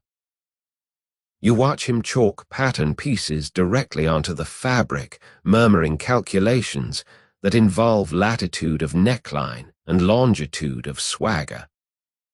Cuffs must be wide enough to conceal documents, hem deep enough to collect bribes without noticeable bulge. While Jake stitches, you loiter among offcuts. Scraps fall like green snow, each sliver once owed taxes now relegated to waste, a category that miraculously escapes further duty. Robert nudges you. Collect enough and you can sew a travel hood, a wearable souvenir of feudal loopholes. You pocket a palm-sized triangle, feeling like a micro-smuggler. Mid-afternoon, the cloak takes shape, lined with miniver so white it looks guilty by association. Jakes presses the seams with a heated iron shaped like a tiny shield, because even pressing needs branding. He sighs that the king prefers cloaks that kiss the calf, not marry it, so he slits vents for horseback grandeur. You picture the monarch riding, vents flapping like policy statements nobody reads. Payment time. The master presents a bill itemized to the heartbeat, weaving, fulling, dyeing, cutting, sewing, pressing, blessing optional but recommended, and atmospheric adjustment, steam to remove road dust. Total, more money than the village sees in a harvest year. The royal steward pays without blinking. He practices blank stares in mirrors, then adds the sum to the general levy he'll collect back from the same villages that produced the cloth. Medieval cashback. Dusk folds the city in slate blue creases. You follow the finished cloak, now wrapped in linen and guarded like a saint's relic with better PR, to the palace gates. Towers bristle with banners the same green you've lived with for days, color now officially synonymous with power. A chamberlain accepts delivery, signs 3 scrolls, and issues a receipt sealed with gold wax, because regular wax is for peasants. Robert breathes easier. Duty discharged, taxes paid, conscience pending. You wander the courtyard while bureaucrats shuffle parchment like dealers in a game where the house always wins and the players never learn the rules. Somewhere inside, the king will drape that cloak over shoulders moisturized by scarcity, never knowing it was woven in a crypt, pounded in communal urine, and escorted by a traveler who can't decide whether to bow or throw up. Outside the palace walls, city life continues its own looms. Taverns weave gossip, brothels stitch desire, churches embroider guilt. You feel the scrap in your pocket, a tiny green flag of surrender to complexity. Mystery hums, how many backs bore how many stones so one man could sparkle. The math escapes abacuses, larges invertebrae. Curfew bell rings, city version, deeper, richer, bought by guild subscription. You trail Robert toward an in that promises beds, almost free of fleas, the medieval version of 5 stars. Each step takes you farther from fleece, yet closer to its logic. Value travels upward, cost downward, and somewhere in the middle a crypt stays dark, ready for the next load of unpaid dreams. The inn's stable smells of hay that has given up on ever being dry. You climb the ladder to a loft where guests sleep 2 to a straw mattress, heads alternating like spoons in a drawer that hates cutlery. Robert claims the wall side, strategically safer from thieves and from the drooler by the hatch. You lie down still dressed. Undressing is a luxury that requires trust in both larks and landlords, neither of which has a stellar reputation this side of the 13th century. Below, the city's night bell tolls 9, but city time is negotiable. Taverns licensed for perpetual twilight pay an extra fee to ignore curfew. Their clientele pay an extra fee to ignore everything. The resulting economy runs on candle stubs and the clink of small denominations that sound louder after dark. You listen to a dice game where someone just wagered a day's wage on the possibility of repeating a number that mathematics hasn't invented yet. Laughter erupts, sharp as snapped laces. Robert nudges you awake. Apparently you dozed off to the lullaby of financial ruin, and points through a knot hole in the wall. Across the lane, a narrow house leans so far it seems to whisper secrets to its neighbor. Candlelight inside silhouettes a woman struggling into a gown wide enough to berth small boats. This is Mistress Annart, linen draper and part-time fashion criminal. She's sewing silk trim onto a surcoat she's not legally allowed to wear. Sumptuary law, Robert whispers, is the kingdom's wardrobe referee. Only the elite may sport foreign silk, gold lace, or sable bell pulls. Violators face confiscation, fines, and public ridicule by the fashion police. Literal officers who patrol in checkered cloaks so garish no statute could outlaw them they tried. The king needed the laughter. Annart's client tonight is a merchant's wife desperate to outshine her cousin at tomorrow's river procession. The silk came from a Genos sailor who swapped it for a promise of ale and anonymity. The promise lasted one drink. You watch Annart tack scarlet piping along the hem, each stitch a small act of sedition. Her needle flashes like a lawyer's tongue. If caught, she'll lose the gown plus pay triple the silk's value, roughly the cost of her house. Still, demand is brisk. Social climbing waits for no legislation. Robert confides he once dated an embroiderer who could forge coat of arms so subtle they convinced heralds. She vanished into a bishop's household and now eats off silver that technically doesn't exist. Boots clatter outside, the fashion patrol. Annart blows out her candle, but the gown's hem peeps under the door like a guilty sunrise. Guards bang, enter, accusations fly. You can't hear every word, but the tone is unmistakable. The law has arrived and it needs new clothes. A bribe is offered, 10 shillings, 12.15.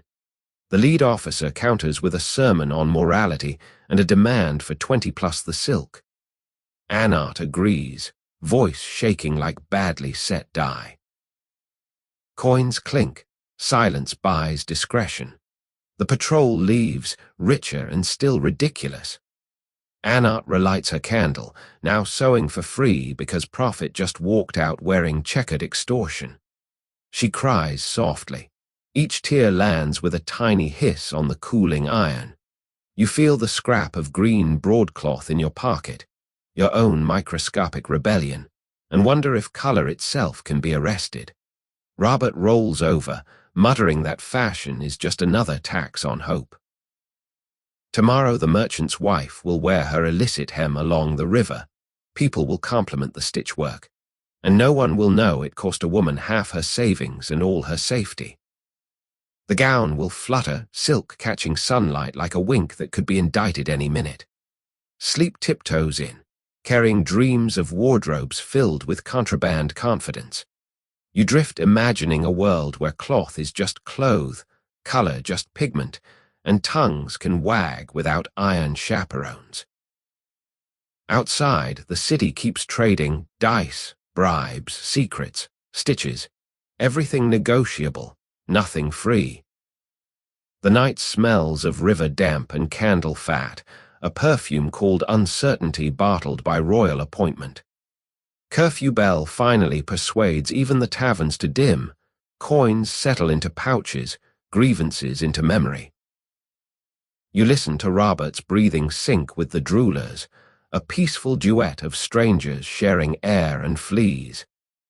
Somewhere a silk thread snaps, sound so slight only the Sumptuary officers would hear, and they're busy counting bribes. Mystery tucks you in. If appearance is regulated, what happens to the parts of us that can't be seen, can't be fined, can't be confiscated? Perhaps those pieces keep wandering, wearing invisible colors that no law can outlaw. Yet. Morning in the city starts with the smell of water hauling itself awake, river mist, tarry ropes, the wet breath of stone that never quite dries. You're jostled awake by the drooler, who's now cheerfully describing dreams of winning at dice. Medieval optimism, sticky and contagious. Robert is already lacing his boots, humming the tune of someone who knows today will cost more than it pays. Downstairs, the innkeeper serves barley gruel thin enough to see your fortune in. Today looks like a comma, neither end nor beginning. While you spoon, a town crier bursts in, bell clanging like a headache that's learned percussion. He unrolls a parchment the color of old teeth and proclaims the river procession route. Standard royal PR, except this year includes a voluntary gift collection from every ward. Translation: the monarch needs new barges and civic pride is the down payment. Robert translates the subtext. Each guild must craft a symbolic float that praises the crown while pretending to be spontaneous. Failure to donate materials or labor equals disloyalty, a fine roughly equivalent to 3 years of breathing. The Tailors Guild already volunteers green broadcloth. Your cloth, now royal, now recycled into propaganda.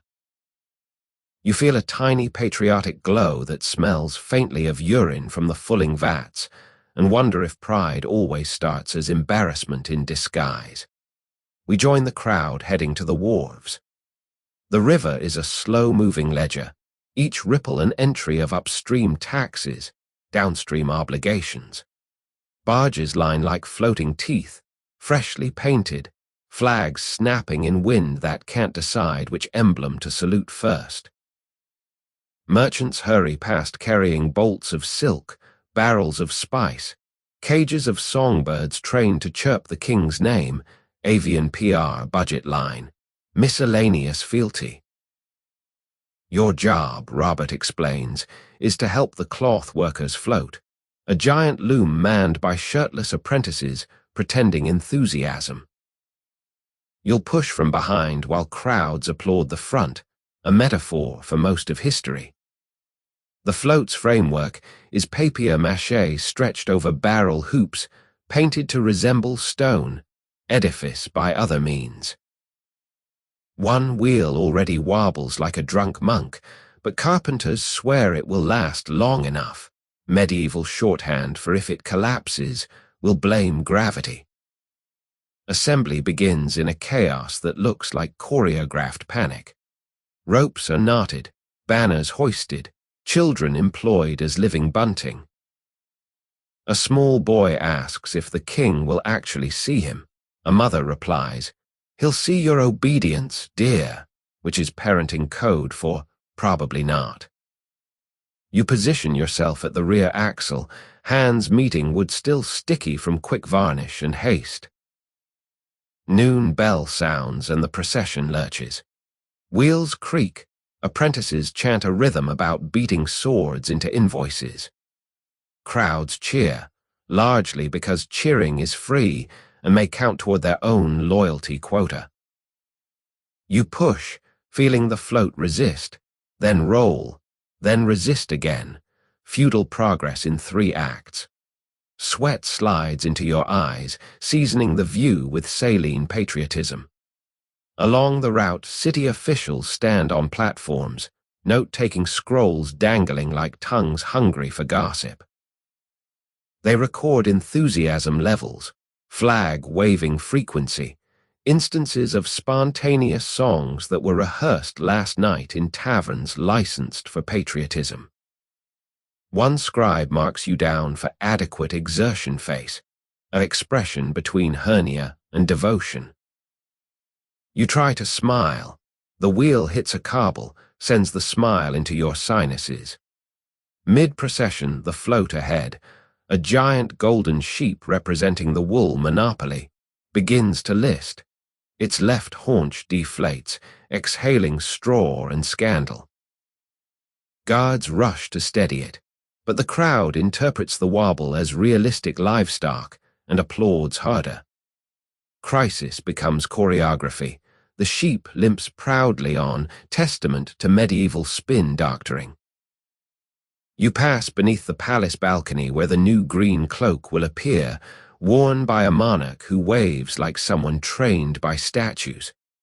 The cloth catches sunlight, throws it back as policy. Look prosperous, look united, look quiet. The crowd bows in ripples, each bend a small deposit in the bank of survival. You bow too, partly from exhaustion, partly because the float's axle finally surrenders and drops you to one knee. Evening ends with the floats parked like tired metaphors along the embankment. Apprentices sneak leftover paint into pockets, proof of participation they'll sell tomorrow as official procession pigment. You wipe green smears from your palms. Broadcloth dye meeting sweat, the color that started in a crypt and ended on your skin. Robert laughs. You've been branded by loyalty, washable but memorable. Curfew descends. City version, deeper than the village bell, funded by tonight's voluntary gifts. You trail back to the inn, muscles humming a tune no lute would recognize. In the loft, you lie listening to river water slap stone, each slap a ledger closing. Mystery rocks you to sleep, if spectacle can be taxed. What's the price of simply watching, simply breathing, simply being the crowd that fills the space between flags and reality?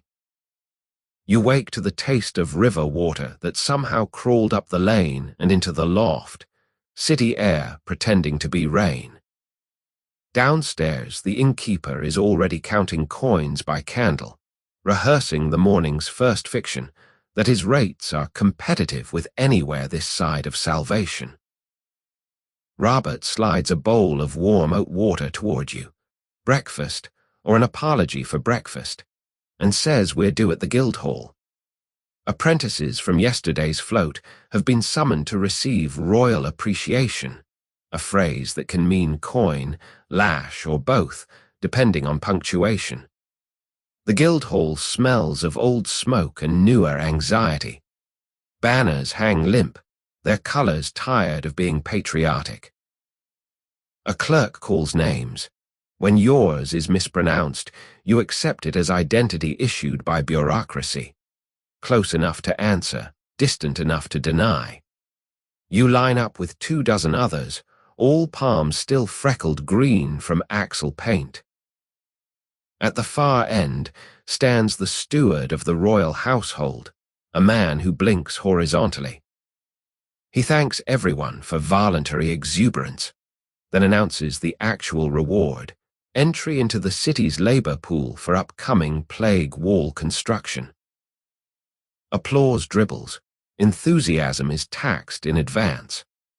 The plague wall is new policy, a stone barrier around the wealthier wards to keep sickness out and rents in. Laborers will be fed, 1 bread and 1 onion per day, plus the intangible wage of civic safety, spendable apparently in the afterlife. Refusal equals fine. Acceptance equals indefinite draft. You realize the float's wheel didn't just wobble, it rolled you straight into another Quarry Urban Edition. Robert negotiates a compromise. Travelers can pay a commutation fee to excuse their shoulders. The sum equals what you don't have, so you default to the wall. Outside, Carts wait to haul crews to the site. You climb in, noticing the driver wears a mask of sackcloth. Precaution or prophecy, hard to say. The cart smells of vinegar, the medieval hand sanitizer strong enough to pickle regret. At the site, engineers have marked a line through streets like surgeons planning an amputation. Houses within the new perimeter face two choices: dismantle their own walls for material or watch soldiers do it faster and bill them for labor. Owners stand clutching deeds that suddenly describe geography about to be fictional. One woman argues that her bakery predates the king. The clerk responds that history is hereby rezoned. Your crew is assigned to stone sorting, salvage reusable blocks, discard the human rubble. You lift timber, pry bricks, nails snap like opinions no longer tolerated. A mason stamps each salvaged stone with a crown mark, converting private property into public resource, a recycling program that runs on inevitability. Dust rises, mixes with river mist, creates a cough that tastes of eviction. Midday break, bread distributed, onions counted. The onion is supposed to ward off plague, whether by sulfur or the tears it provokes is unclear. You bite, it bites back. Around you, men speculate about the wall's specifications. How high, how thick, how long before it keeps out poor as well as pestilence. One laborer jokes he'll build his own door, charge tolls both ways. Laughter is thin, spread like butter rationed by war. Afternoon heat brings the stink of vinegar drying on sweat. You haul a beam and feel something twang in your shoulder, sound of a calendar page ripping. Robert binds it with a strip torn from his shirt, the same cloth that once witnessed wool smuggling, axle pushing, and now plague prevention. History is recyclable, pain even more so. Toward evening a collapse, an upper story succumbs to enthusiastic prying, bricks avalanching into the street. No one dies, miracle or bookkeeping, depending who reports. The foreman orders the debris incorporated into the foundation. Rubble becomes metaphor for neighborhood. Owners watch their parlor stones mortared beside strangers' bedrooms, privacy fossilized into public defense. Dusk, and the wall's outline is visible, a spine of fresh stone wearing old stone skin, vertebrae of mixed provenance. You stand back, hand on aching shoulder, and realize you're building a monument to fear financed by convenience. Who needs siege engines when bureaucracy can relocate whole streets? Curfew bell finds you on site. The city grants special extension for plague works, meaning you're exempt from normal night fines, but not from existential ones. Torches replace daylight, throwing orange across faces powdered with dust and resignation. Robert hands you a cup of small ale, says tomorrow they raise the gatehouses, portals through which only the healthy, the wealthy, and the well-connected may pass. You drink, tasting brick dust, onion, and the faint metallic note of futures being rezoned. Mystery settles like mortar. Will the wall keep death out or lock life in? Somewhere inside the new perimeter, the king's green cloak hangs in a wardrobe scented with lavender and discretion. Outside, you sleep on straw that used to be someone's rafter, listening to the river slosh against stone that used to be someone's hearth. The city breathes through a wound it built itself, and you, microscopic stitch in a civic bandage, count cracks until the bell stops paying overtime. Morning finds you on the inside, of the wall, of the ache, of the joke that keeps telling itself in bruise-colored punchlines. The labor bell clangs at a pitch scientifically calculated to remind shoulders they were never young. Today's task: raise the northern gatehouse, a portal grand enough to admit royalty, yet narrow enough to filter hope. Robert appears with bread so stale it could be mortared directly into the wall, and no one would notice. He's traded his last onion for a strip of dried eel, flavor profile, river that held grudges. You chew, jaw joining the rebellion already led by spine, and watch masons set the portcullis slot, vertical tunnel where future iron teeth will slide like policy-made metal. Each stone is lowered with ropes thick as statutes. When they kiss, dust rises like applause from the underpaid.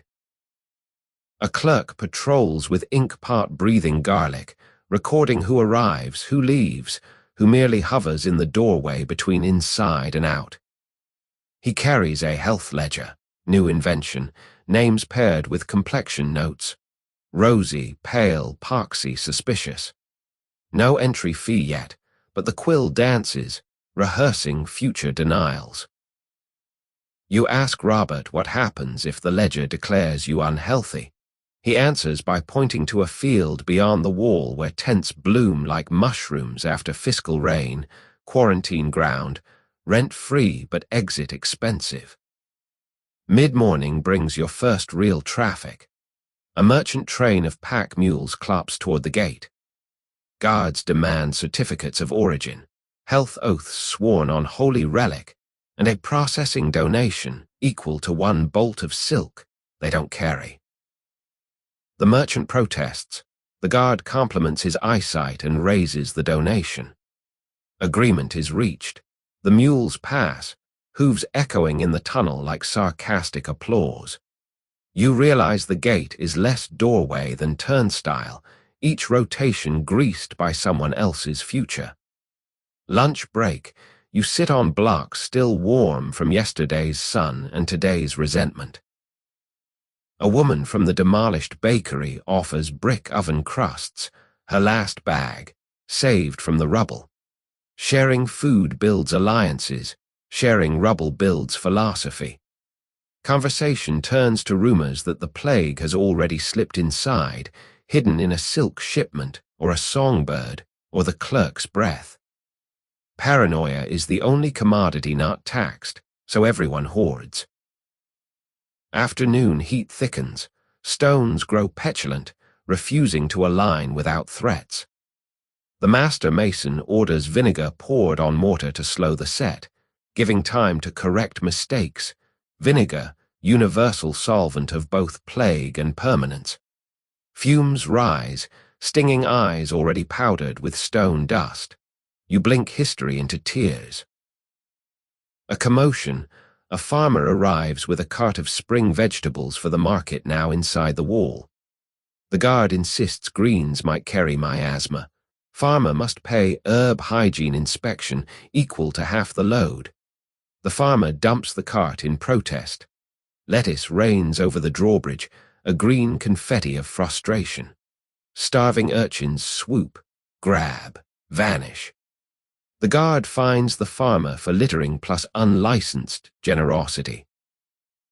You watch leaves trampled into the mud and feel the broadcloth scrap in your pocket flutter, as if recognizing botanical cousin in distress. Evening approaches. Portcullis is winched into place for the first time. Iron teeth grin beneath oak gums. The lowering sound is a chord struck on an instrument made of future screams. Metal sliding through stone, cutting air, promising one day to cut people. The gate is christened Portal of Health, name written on parchment tied with sky blue ribbon that wilts immediately in river damp. Dusk bell. Laborers are counted out like coins returned to a purse too small for contents. You pass beneath the portcullis, under teeth that already know your shape. Outside the wall tents glow with rush light, families waiting for clearance, traders waiting for trend, dogs waiting for scraps. Inside, houses intact hum with candle fire and the soft percussion of cutlery on ceramic. The division is new but feels ancient, as if walls only reveal fractures already present. Back at the loft, Robert calculates 3 more days and the labor debt converts to maintenance retainer, meaning sporadic work for sporadic bread. He calls it freelance feudalism, steady enough to starve slowly, casual enough to blame yourself. You fall asleep to the sound of guards locking the city gates, iron dropping into stone like a final punctuation on a sentence nobody finished writing. Mystery keeps watch. If health can be gated, what happens to the keys when the king himself falls ill? Perhaps locks mutate, or keys grow larger mouths. You dream of lettuce raining upward, roots clutching bricks, green leaves sewing the wall back into a hillside where sheep once grazed without receipts. The portcullis gleams above your sleep, teeth sharpened by moonlight, ready to bite whatever throat the future offers. Dawn seeps through the loft shutters like diluted ink, and with it comes a sound you've never heard curfew make before: silence. The city bell is late. You count heartbeats, 30, 40, still no Braun's voice rolling across roofs. Robert sits up, hair pointing in accusations. A missing bell is never just oversleeping. It's politics with laryngitis. Downstairs, the innkeeper bars the door, face the color of cold porridge. Rumor trickles in with the first customers. The bell rope was cut. Not frayed, not broken. Cut clean through, the severed end braided into a crude noose and draped over the king's empty balcony. Message received, sender anonymous. The city now wakes by uncertainty, the most democratic alarm clock ever invented. Immediate consequence, gates stay shut until the bell is repaired or replaced. Guards claim this is standard security, but their eyes dart like rats calculating escape routes. Inside the wall, markets can't open without the bell's benediction. Apprentices loiter, hungry and inventive. A boy offers to shout the hours himself for a penny, gets as far as prime before voice cracks and customers demand refunds. You and Robert are drafted into the volunteer rope brigade, a posse sent to scour warehouses for replacement hemp. The old rope was bespoke, 60 ells long, wrist thick, boiled in salt water to resist rot, blessed by 4 priests and 1 sleepy archdeacon. Ordinary cord won't survive the bell's 50-stone hammer, but extraordinary takes time the city refuses to grant. Warehouse district smells of tarp and tar. We dig through coils of ship line, fishing nets, even a decorative cord that once cradled a bishop's gut during feast days. Nothing matches the majesty of the original. The harbor master suggests foreign rope, Genoa perhaps, but foreign means import duty, paperwork, and the distinct possibility that the same saboteurs control the docks. Midday, a breakthrough, a merchant reveals he's storing a rope intended for a private drawbridge.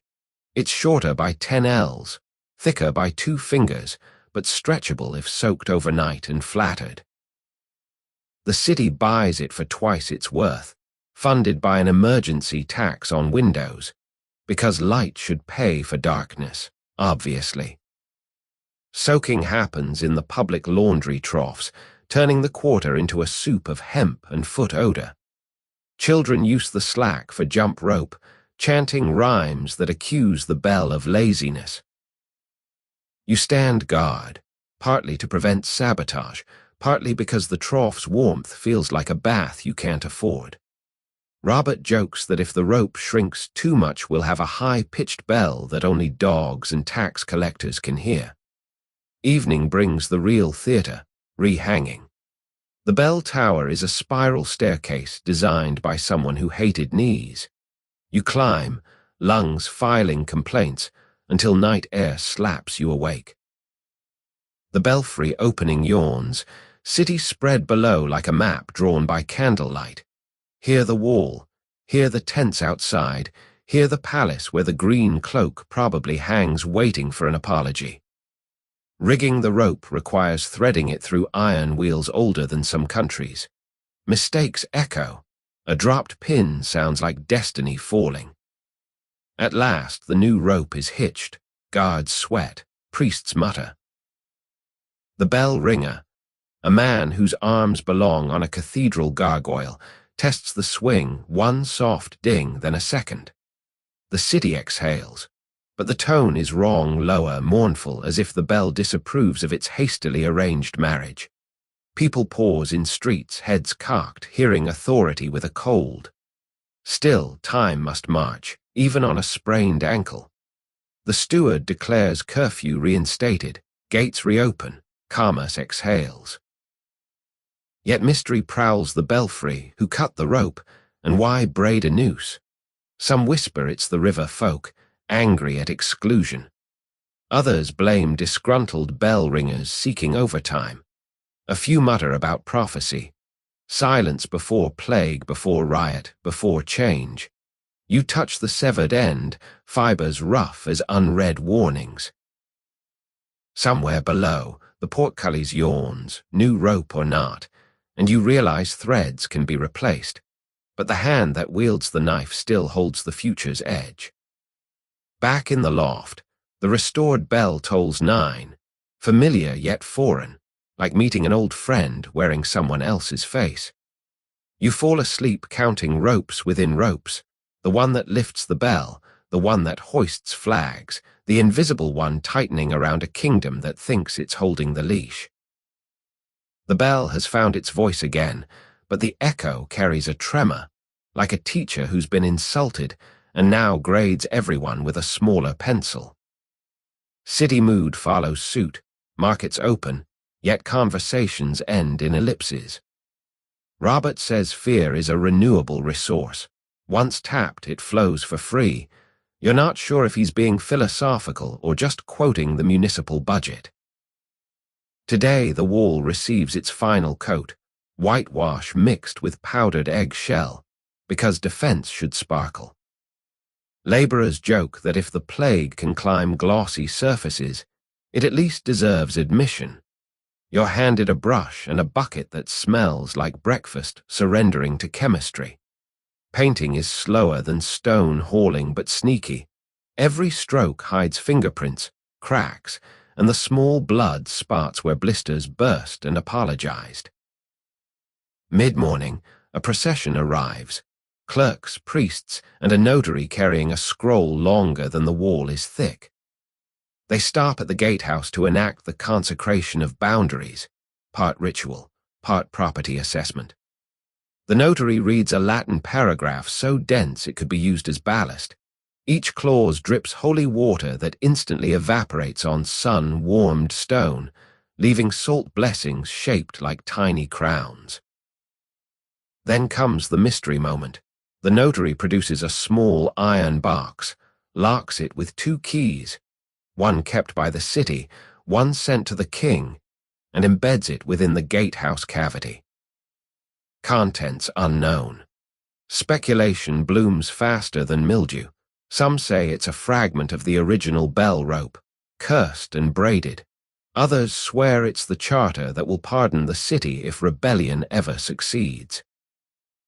A mason whispers it's simply the notary's lunch, preserved for eternity against theft and digestion. You paint around the box, sealing it into the wall like a secret in a tooth. The priest sprinkles more water. Steam rises, momentary ghost of confession. Everyone bows, but eyes stay on the iron outline, wondering who will open it and under what circumstances. History enjoys surprises the way rats enjoy grain. Afternoon, heat turns the whitewash viscous. It dries almost before you level the brush, leaving streaks like frozen lightning. You work in slow motion, conserving shoulder, counting strokes the way some men count rosaries. Each swipe covers yesterday's sweat, but not the memory of building something that might one day keep you out. Break time under the only tree left inside the perimeter, an oak grandfathered into the blueprint. Its shade charges by the minute. Guards collect a cooling fee, payment optional but refusal noted in the ledger of life. You pay with the last of Robert's onion coins, literally the thin, stamped wafers once traded for vegetables now outlawed outside the wall. The guard bites one, nods. lets you pass. Capitalism, like fruit, rots into currency. While you rest, a commotion at the gate, a family seeks entry, father carrying a child fevered the color of sunset. Guards demand health certificate. The man offers prayers and a silver ring thin as hope. The clerk consults the health ledger, compares child's flush to official color swatches. Early plague or late supper, hard to tell. Decision drags. The mother sings lullabies that sound like bribes. Eventually, the gate cracks just wide enough for one body. The father slips through to find a physician. Mother and child wait outside, camped on what used to be their street. You return to painting, brush heavier with conscience than lime. Each stroke now frames a question: who decides the worth of a threshold? The wall gleams under your labor, bright as a smile that knows it's hiding something. Evening approaches. The western sun turns the surface gold, momentarily disguising the white, disguising the disguise. Quitting time is announced by the bell, same rope, new tone, yet everyone hears the older silence underneath. You cue to return brushes. A boy inspects each for bristle loss, fines for wear. Your brush is deemed adequately intact, cost deducted from wages that haven't arrived. You leave with less than you carried in, the medieval definition of a fair day. Night in the loft, you lie listening to city sounds now filtered through stone. Voices carry over the wall like birds testing migration routes. Somewhere outside the tents multiply, small canvas suburbs of the excluded. You finger the scrap of green broadcloth in your pocket. Same color as the cloak, now same color as the gatehouse stripe you painted today. Fibers recognize fibers. Perhaps walls and clothes are just two ways of wearing the same law. Curfew tolls. The whitewashed barrier glows faintly, borrowing moon like a loan shark. You imagine the iron box inside, lunch or legend, ticking or not, waiting for a future pickaxe or a future prayer. Mystery tucks you in if every coat of paint is a promise. How many promises before the stone forgets it was once a hillside? You count layers until sleep takes the brush and paints you invisible. One more coat over the person you were this morning, now drying fast and hard to crack. The night's last bell folds slips into silence and you drift, carried by the faint glow of the wall that now doubles as city night light. Somewhere between heartbeat and hush, the dream arrives. You are back in the crypt where the wool was woven, but the loom has grown to cathedral size. Every thread is a voice. Some whisper fines, others toll curfew, a few hum lullabies in onion-scented breath. The shuttle flies by itself, weaving a cloth wider than the river, wide enough to wrap the kingdom like a cough that never quite leaves the chest. When you wake, the scrap of green broadcloth in your pocket is warm, as if the dream continued inside the fibers. Robert is already gone. Message scratched on the table says he's chasing a lead on exit papers. 2 shillings cheaper if purchased before Prime. You head out, shoulders stiff as stale bread, following alleyways that smell of vinegar and new milk, the city's morning cocktail. At the river gate, you find a queue of people clutching parchment, cloth, children, hope, all in various stages of fray. A signboard lists new regulations. Anyone leaving the city must declare health, destination, and intent to return within usefulness. The clerk inks entries into a roll that already cascades off the table like an unrepentant waterfall. You realize Robert's name is nowhere. He has evaporated into bureaucracy, a common alchemical reaction. Your turn. The clerk eyes your travel-stained cloak, calculates thread count like a predator of fabric. You claim pilgrim, because pilgrims pay lower exit tax than merchants and receive a complimentary psalm sheet. He stamps a lead token depicting a gate half open, poetic realism, and demands fourpence. You pay with the last of Robert's onion coins plus the tiny funnel Robert carved from cabbage leaf. The clerk accepts it as organic curiosity and pockets it for ink well funneling. Passage granted. You step beneath the portcullis, iron teeth shadowing your neck, and emerge outside the wall for the first time since construction began. The world feels wider, air less whitewashed, though the barrier looms at your back like a parent who insists on the last word. Tents carpet the roadside, families who failed health ledger, traders who missed quota, a one-eyed juggler whose act was deemed non-essential. They form a village of almost inside, surviving on river water, charity, and rumors that the king will open a second gate once he finishes counting praise. Among them, you spot the fevered child's mother. Remember her, sitting by a small fire, stirring pot that smells of willow bark and surrender.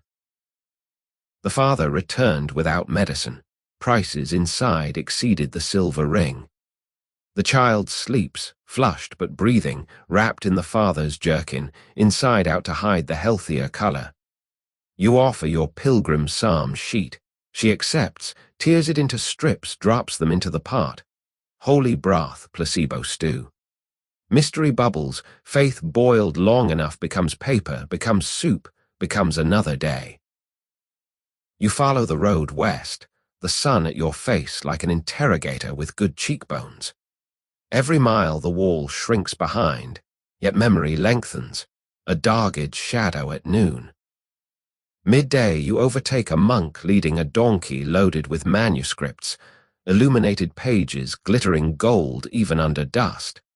He's headed to a monastery beyond plague reach, carrying knowledge as ballast. You walk together. He speaks of a sanctuary minute, the time it takes to say one full psalm during which no lay authority may seize you, church law, renewable by repetition. You test it, recite step. Between verses you hear nothing but wind and your own breath, freedom measured in syllables. Evening approaches and the landscape opens into downland, grass silvered by dew that never met a tax collector. The monk turns off toward his hill. You camp beside a thorn hedge, building a tiny fire from dry twigs and yesterday's onion papers. Currency now kindling, smoke smelling of fermented regret. You eat the last of the inn's bread, hard enough to carve initials, which you do. I was here, then I wasn't, a perfect ledger of passage. Night sky arrives unpainted, stars scattered like coins tossed by a spendthrift guard. You lie back, listening to the silence beyond walls, curfews, health ledgers. Somewhere behind, the iron box sleeps in stone. Ahead, open road promises nothing but distance. The scrap of green cloth flutters in your pocket, catching starlight. You imagine it waving, not a flag, not a surrender, just a signal that fabric once feared for its life is now free to fade. Sleep tiptoes in, carrying a lullaby of shuttle and bell, softer now, distant. Mystery curls beside you. If a person can exit the wall, can the wall exit the person? You breathe the question into the dark. Let the downland hold it. Let the stars inventory the syllables. No answer arrives. Only wind, only grass, only the faint taste of onion smoke reminding you that every freedom is seasoned by what it cost to leave behind. The downland night is so quiet you can hear dew settle, a soft click of grass accepting moisture like coins in a church box. You wake before the sun, bones rearranging themselves into a question mark that leans toward wherever away is. The fire is ash embroidery. You pocket a warm coal anyway, wrapped in the pilgrim psalm strip the mother tore, faith as hand warmer. Road dust is frothed with hoofprints pointing both directions, history undecided. You choose west because the wind does, following a trail that smells faintly of salt and unfinished sentences. By mid-morning, the path dips into a holloway, high banks tunneled by centuries of carts, roots knitting overhead like worried eyebrows. Here sunlight arrives in splinters, each shard illuminating motes of chaff that float like tiny subpoenas nobody served. Halfway down you meet a man coming the other way leading an ass loaded with pigeons, live ones, wings clipped, cooing like gossip on 4 legs. His name is Hurluin, carrier of messages too delicate for ink. Royal clerks pay him to transport birds that will carry letters back. He's essentially a round-trip bribe. You share bread. He shares news. The city behind is already quarreling over the new gate fees. The wall's whitewash is blistering, and someone has daubed a red cross on a house near the bell tower. Plague mark or political commentary, language unclear. Hurluin offers a pigeon for a penny, freshly stressed and ready to betray anyone. You decline, lacking penny and enemies worth the drama, but ask if any message can outfly the wall. He laughs, wall's slow feet, not rumors. Before parting, he hands you a tail feather, for luck or forgery, then vanishes into the tunnel, birds gossiping all the way. You tuck the feather behind your ear, feeling briefly airborne. The holloway spills into a valley where a monastery crouches beside a stream, smoke oozing gently from a brewhouse chimney. You approach, remembering the monk's sanctuary minute, hoping minutes can chain into hours. The porter, round, polite, powdered with flour, agrees to host you for labor and 1 psalm per hour. Fair rate, religion with installment plan. Inside, cloisters wrap silence around itself like dough resting. Monks glide, sandals whispering conspiracy against noise. You are handed a habit undyed wool, exempt from sumptuary fuss, and assigned to the scriptorium. Task, copy the Charter of St. Brice, a text dense enough to stun a goat, onto vellum someone else scraped. Ink smells of oak gall and authority. Letters bloom black and permanent under your quill. Between lines you learn the rules. Sanctuary lasts as long as you stay inside and remain useful. Stop copying, chopping, or chanting, and the abbot may invite the world to reclaim you, a phrase so gentle it could skin a rabbit. You write faster, each word a brick in a wall made of Latin. Evening brings vespers and a break for bread and weak ale, monastic cuisine, flavor profile of humility with a hint of turnip. You sit next to Brother Senric, whose left eye wanders independent of doctrine. He whispers that the monastery itself is not immune. 2 monks died last week of flux, possibly plague wearing lesser branding. The infirmary keeps vinegar bowls at the door. Even illness must declare intent. Night office ends at 2 a.m. You shuffle to dormitory, boots lined like obedient sinners. Lamps burn the cheapest tallow, smoke thick enough to butter bread. You lie under a wool blanket identical to every other, wondering if the broadcloth scrap in your pouch feels homesick for green. Sleep arrives carrying illuminated initials that hatch into birds. You dream of pigeons delivering messages you can't read because they're written in onion. Morning. You copy, you chant, you eat. Days flatten into parchment layers. The valley outside colors and fades. Harvest becomes All Hallows, becomes frost. Each psalm is a minute of safety, each charter line a brick. Yet bricks can become walls, and walls can become gates that close. Mystery perches in the cloister arcade. Is Sanctuary just another toll booth where the currency is devotion and the exit fee is the world you try to escape? One afternoon, the abbot calls you.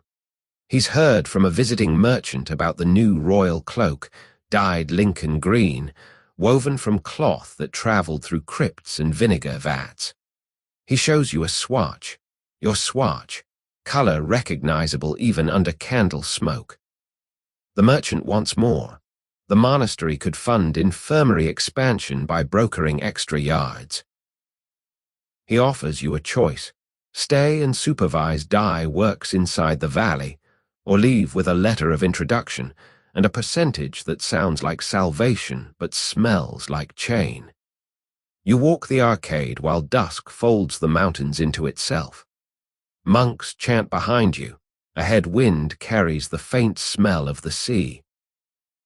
Somewhere between them stands the wall, white and blistering, gate half open, key half turned. Sanctuary minutes stretch like wool on tenterhooks. They can hold you safe or hold you still. You finger the coal-warmed psalm strip, now just ash waiting to happen, and realize every refuge has a doorway, some open outward, some inward, all charge a fee disguised as choice. Night office begins. You join the line, voice blending into Latin like thread into cloth. Yet part of you already steps away, following wind, following feather, following the faint green memory that refuses to fade into plain monastic beige. The psalms end, but the thread keeps walking. You slip out of the dormitory while the monks are still humming the final amen, boots in hand, feather tucked behind the ear like a promise trying to grow wings. The cloister garth is silvered with frost. Each blade of grass crunches underfoot, a tiny clerk stamping approval for departure. At the gatehouse, the porter dozes over a half-eaten oatcake. You leave him the abbot's letter, unopened, its seal a coin you choose not to spend, plus one psalm of thanks inked on your sleeve. The latch lifts with the sigh of a book closing on a story it never really owned. Outside, the valley smells of cold iron and distant sea salt. You follow the stream west, letting moonlight serve as both lantern and lullaby. Every 100 paces you recite the monk's formula under your breath, sanctuary minute, just in case the night has guards. Dawn finds you on a ridge where wind combs the gorse into waves of green that look suspiciously familiar. You stop, breathe, and for the first time in weeks allow your shoulders to drop below the horizon of worry. Behind you, the monastery bell rings prime, each note a soft hand trying to hold onto someone already gone. Ahead lies open country, no walls, no gates, no ledgers, only the slow breathing of land that hasn't yet been measured into debt. You take the scrap of broadcloth from your pocket. It's faded now, the Lincoln green bleached by vinegar, lie and time into the color of early spring uncertain whether to commit. You tie it around the gorse nearest the path, a tiny flag no census will ever record. Maybe a traveler will see it and wonder. Maybe weather will unpick the knot and carry the thread further than you ever could. Either way, you walk on. The road dips into a hollow where dew pools like spilled milk, then rises toward a line of low hills. Somewhere beyond them waits another village, another curfew, another law that measures breath in coins. But for now, the only bell is the heartbeat in your ears, tolling at its own pace, accountable to no steward. You think of the iron box buried in the gatehouse, the pig reprieved by cheese, the woman who paid cheese to speak, the man who paid skin to build a wall that kept his own hunger out. Every story is a thread. Every thread has a color that runs, fades, or frays, but never quite disappears. Midday you eat the last of the monastery bread, crumbs falling onto soil that accepts them without receipt. A skylark stitches the sky with song, needle thin, unmistakably free. You listen until the bird vanishes into blue, then keep walking, carrying nothing heavier than air. Evening arrives without ceremony. You make camp beside a thorn hedge, build a fire no bigger than necessary, and feed it the monk's psalm strip, paper curling into orange verbs that rise and cool into darkness. The feather comes next, it scorches, smells faintly of pigeon and city smoke, then lifts as ash on warm air. Message delivered, sender forgiven. You lie back. Stars arrange themselves into scattered initials, a code no charter can copyright. Somewhere behind, the white wall gleams in moonlight, still counting heads, still weighing hearts. Ahead lies a path that narrows until it meets the horizon and keeps going. Mystery settles beside you like a companion who no longer needs to ask directions. Every step is a minute, every minute a gate that opens outward. You close your eyes, breathe the scent of gorse and distant sea, and let the road decide the next line. Your breath finds the same rhythm the road uses to meet the horizon. Slow, steady, certain of arrival, even when the destination keeps moving. Each inhale carries a faint taste of gorse flowers and salt. Each exhale lets the last rope of city smoke drift away like a story that has finished telling itself. Behind your closed eyelids, the white wall shrinks to a bead of moonlight, then to nothing. The bell that once told your hours loses its bronze, becomes wind in grass, becomes the small, steady drum of your heart, a private curfew that chooses protection over penalty, that locks the gate on worry, and leaves the key inside your ribs. Feel the ground hold you without asking rent. The earth is impartial. It accepted crumbs of monastery bread, accepted the ash of psalm and feather, and now it accepts the simple weight of a traveler who has finally arrived in the present moment. There is no ledger here, no health official measuring the flush of your cheeks, no reeve counting how many breaths you owe tomorrow. Let the stars above settle into their own business of shining. You don't need to name constellations. Let them be scattered syllables of a language that never required translation. If thoughts arrive, of green cloth fading on a gorse bush, of iron boxes sleeping in stone, of pigs and psalms and onion coins, notice them the way you notice night-scented air, present, permissible, and free to leave whenever they choose. Each breath now is a soft gate opening outward. There is nothing to pay, no toll to tender, no sanction to fear. The road continues, but you do not have to walk it tonight. The kingdom of sleep is wider than any charter, its only currency the gentle sinking of weight into warmth, of thought into hush. You are safe. The night leans close, not to demand, but to enfold. Somewhere a skylark dreams of morning. You may meet it when you wake, or you may dream of seas that have never been ruled by any crown. Either way, the story pauses here, the loom rests, the thread waits patiently between shuttle and stars. Let the bell inside your chest count one more slow hour, then let even that fade. There is nothing left to do tonight but rest. Sweet dreams.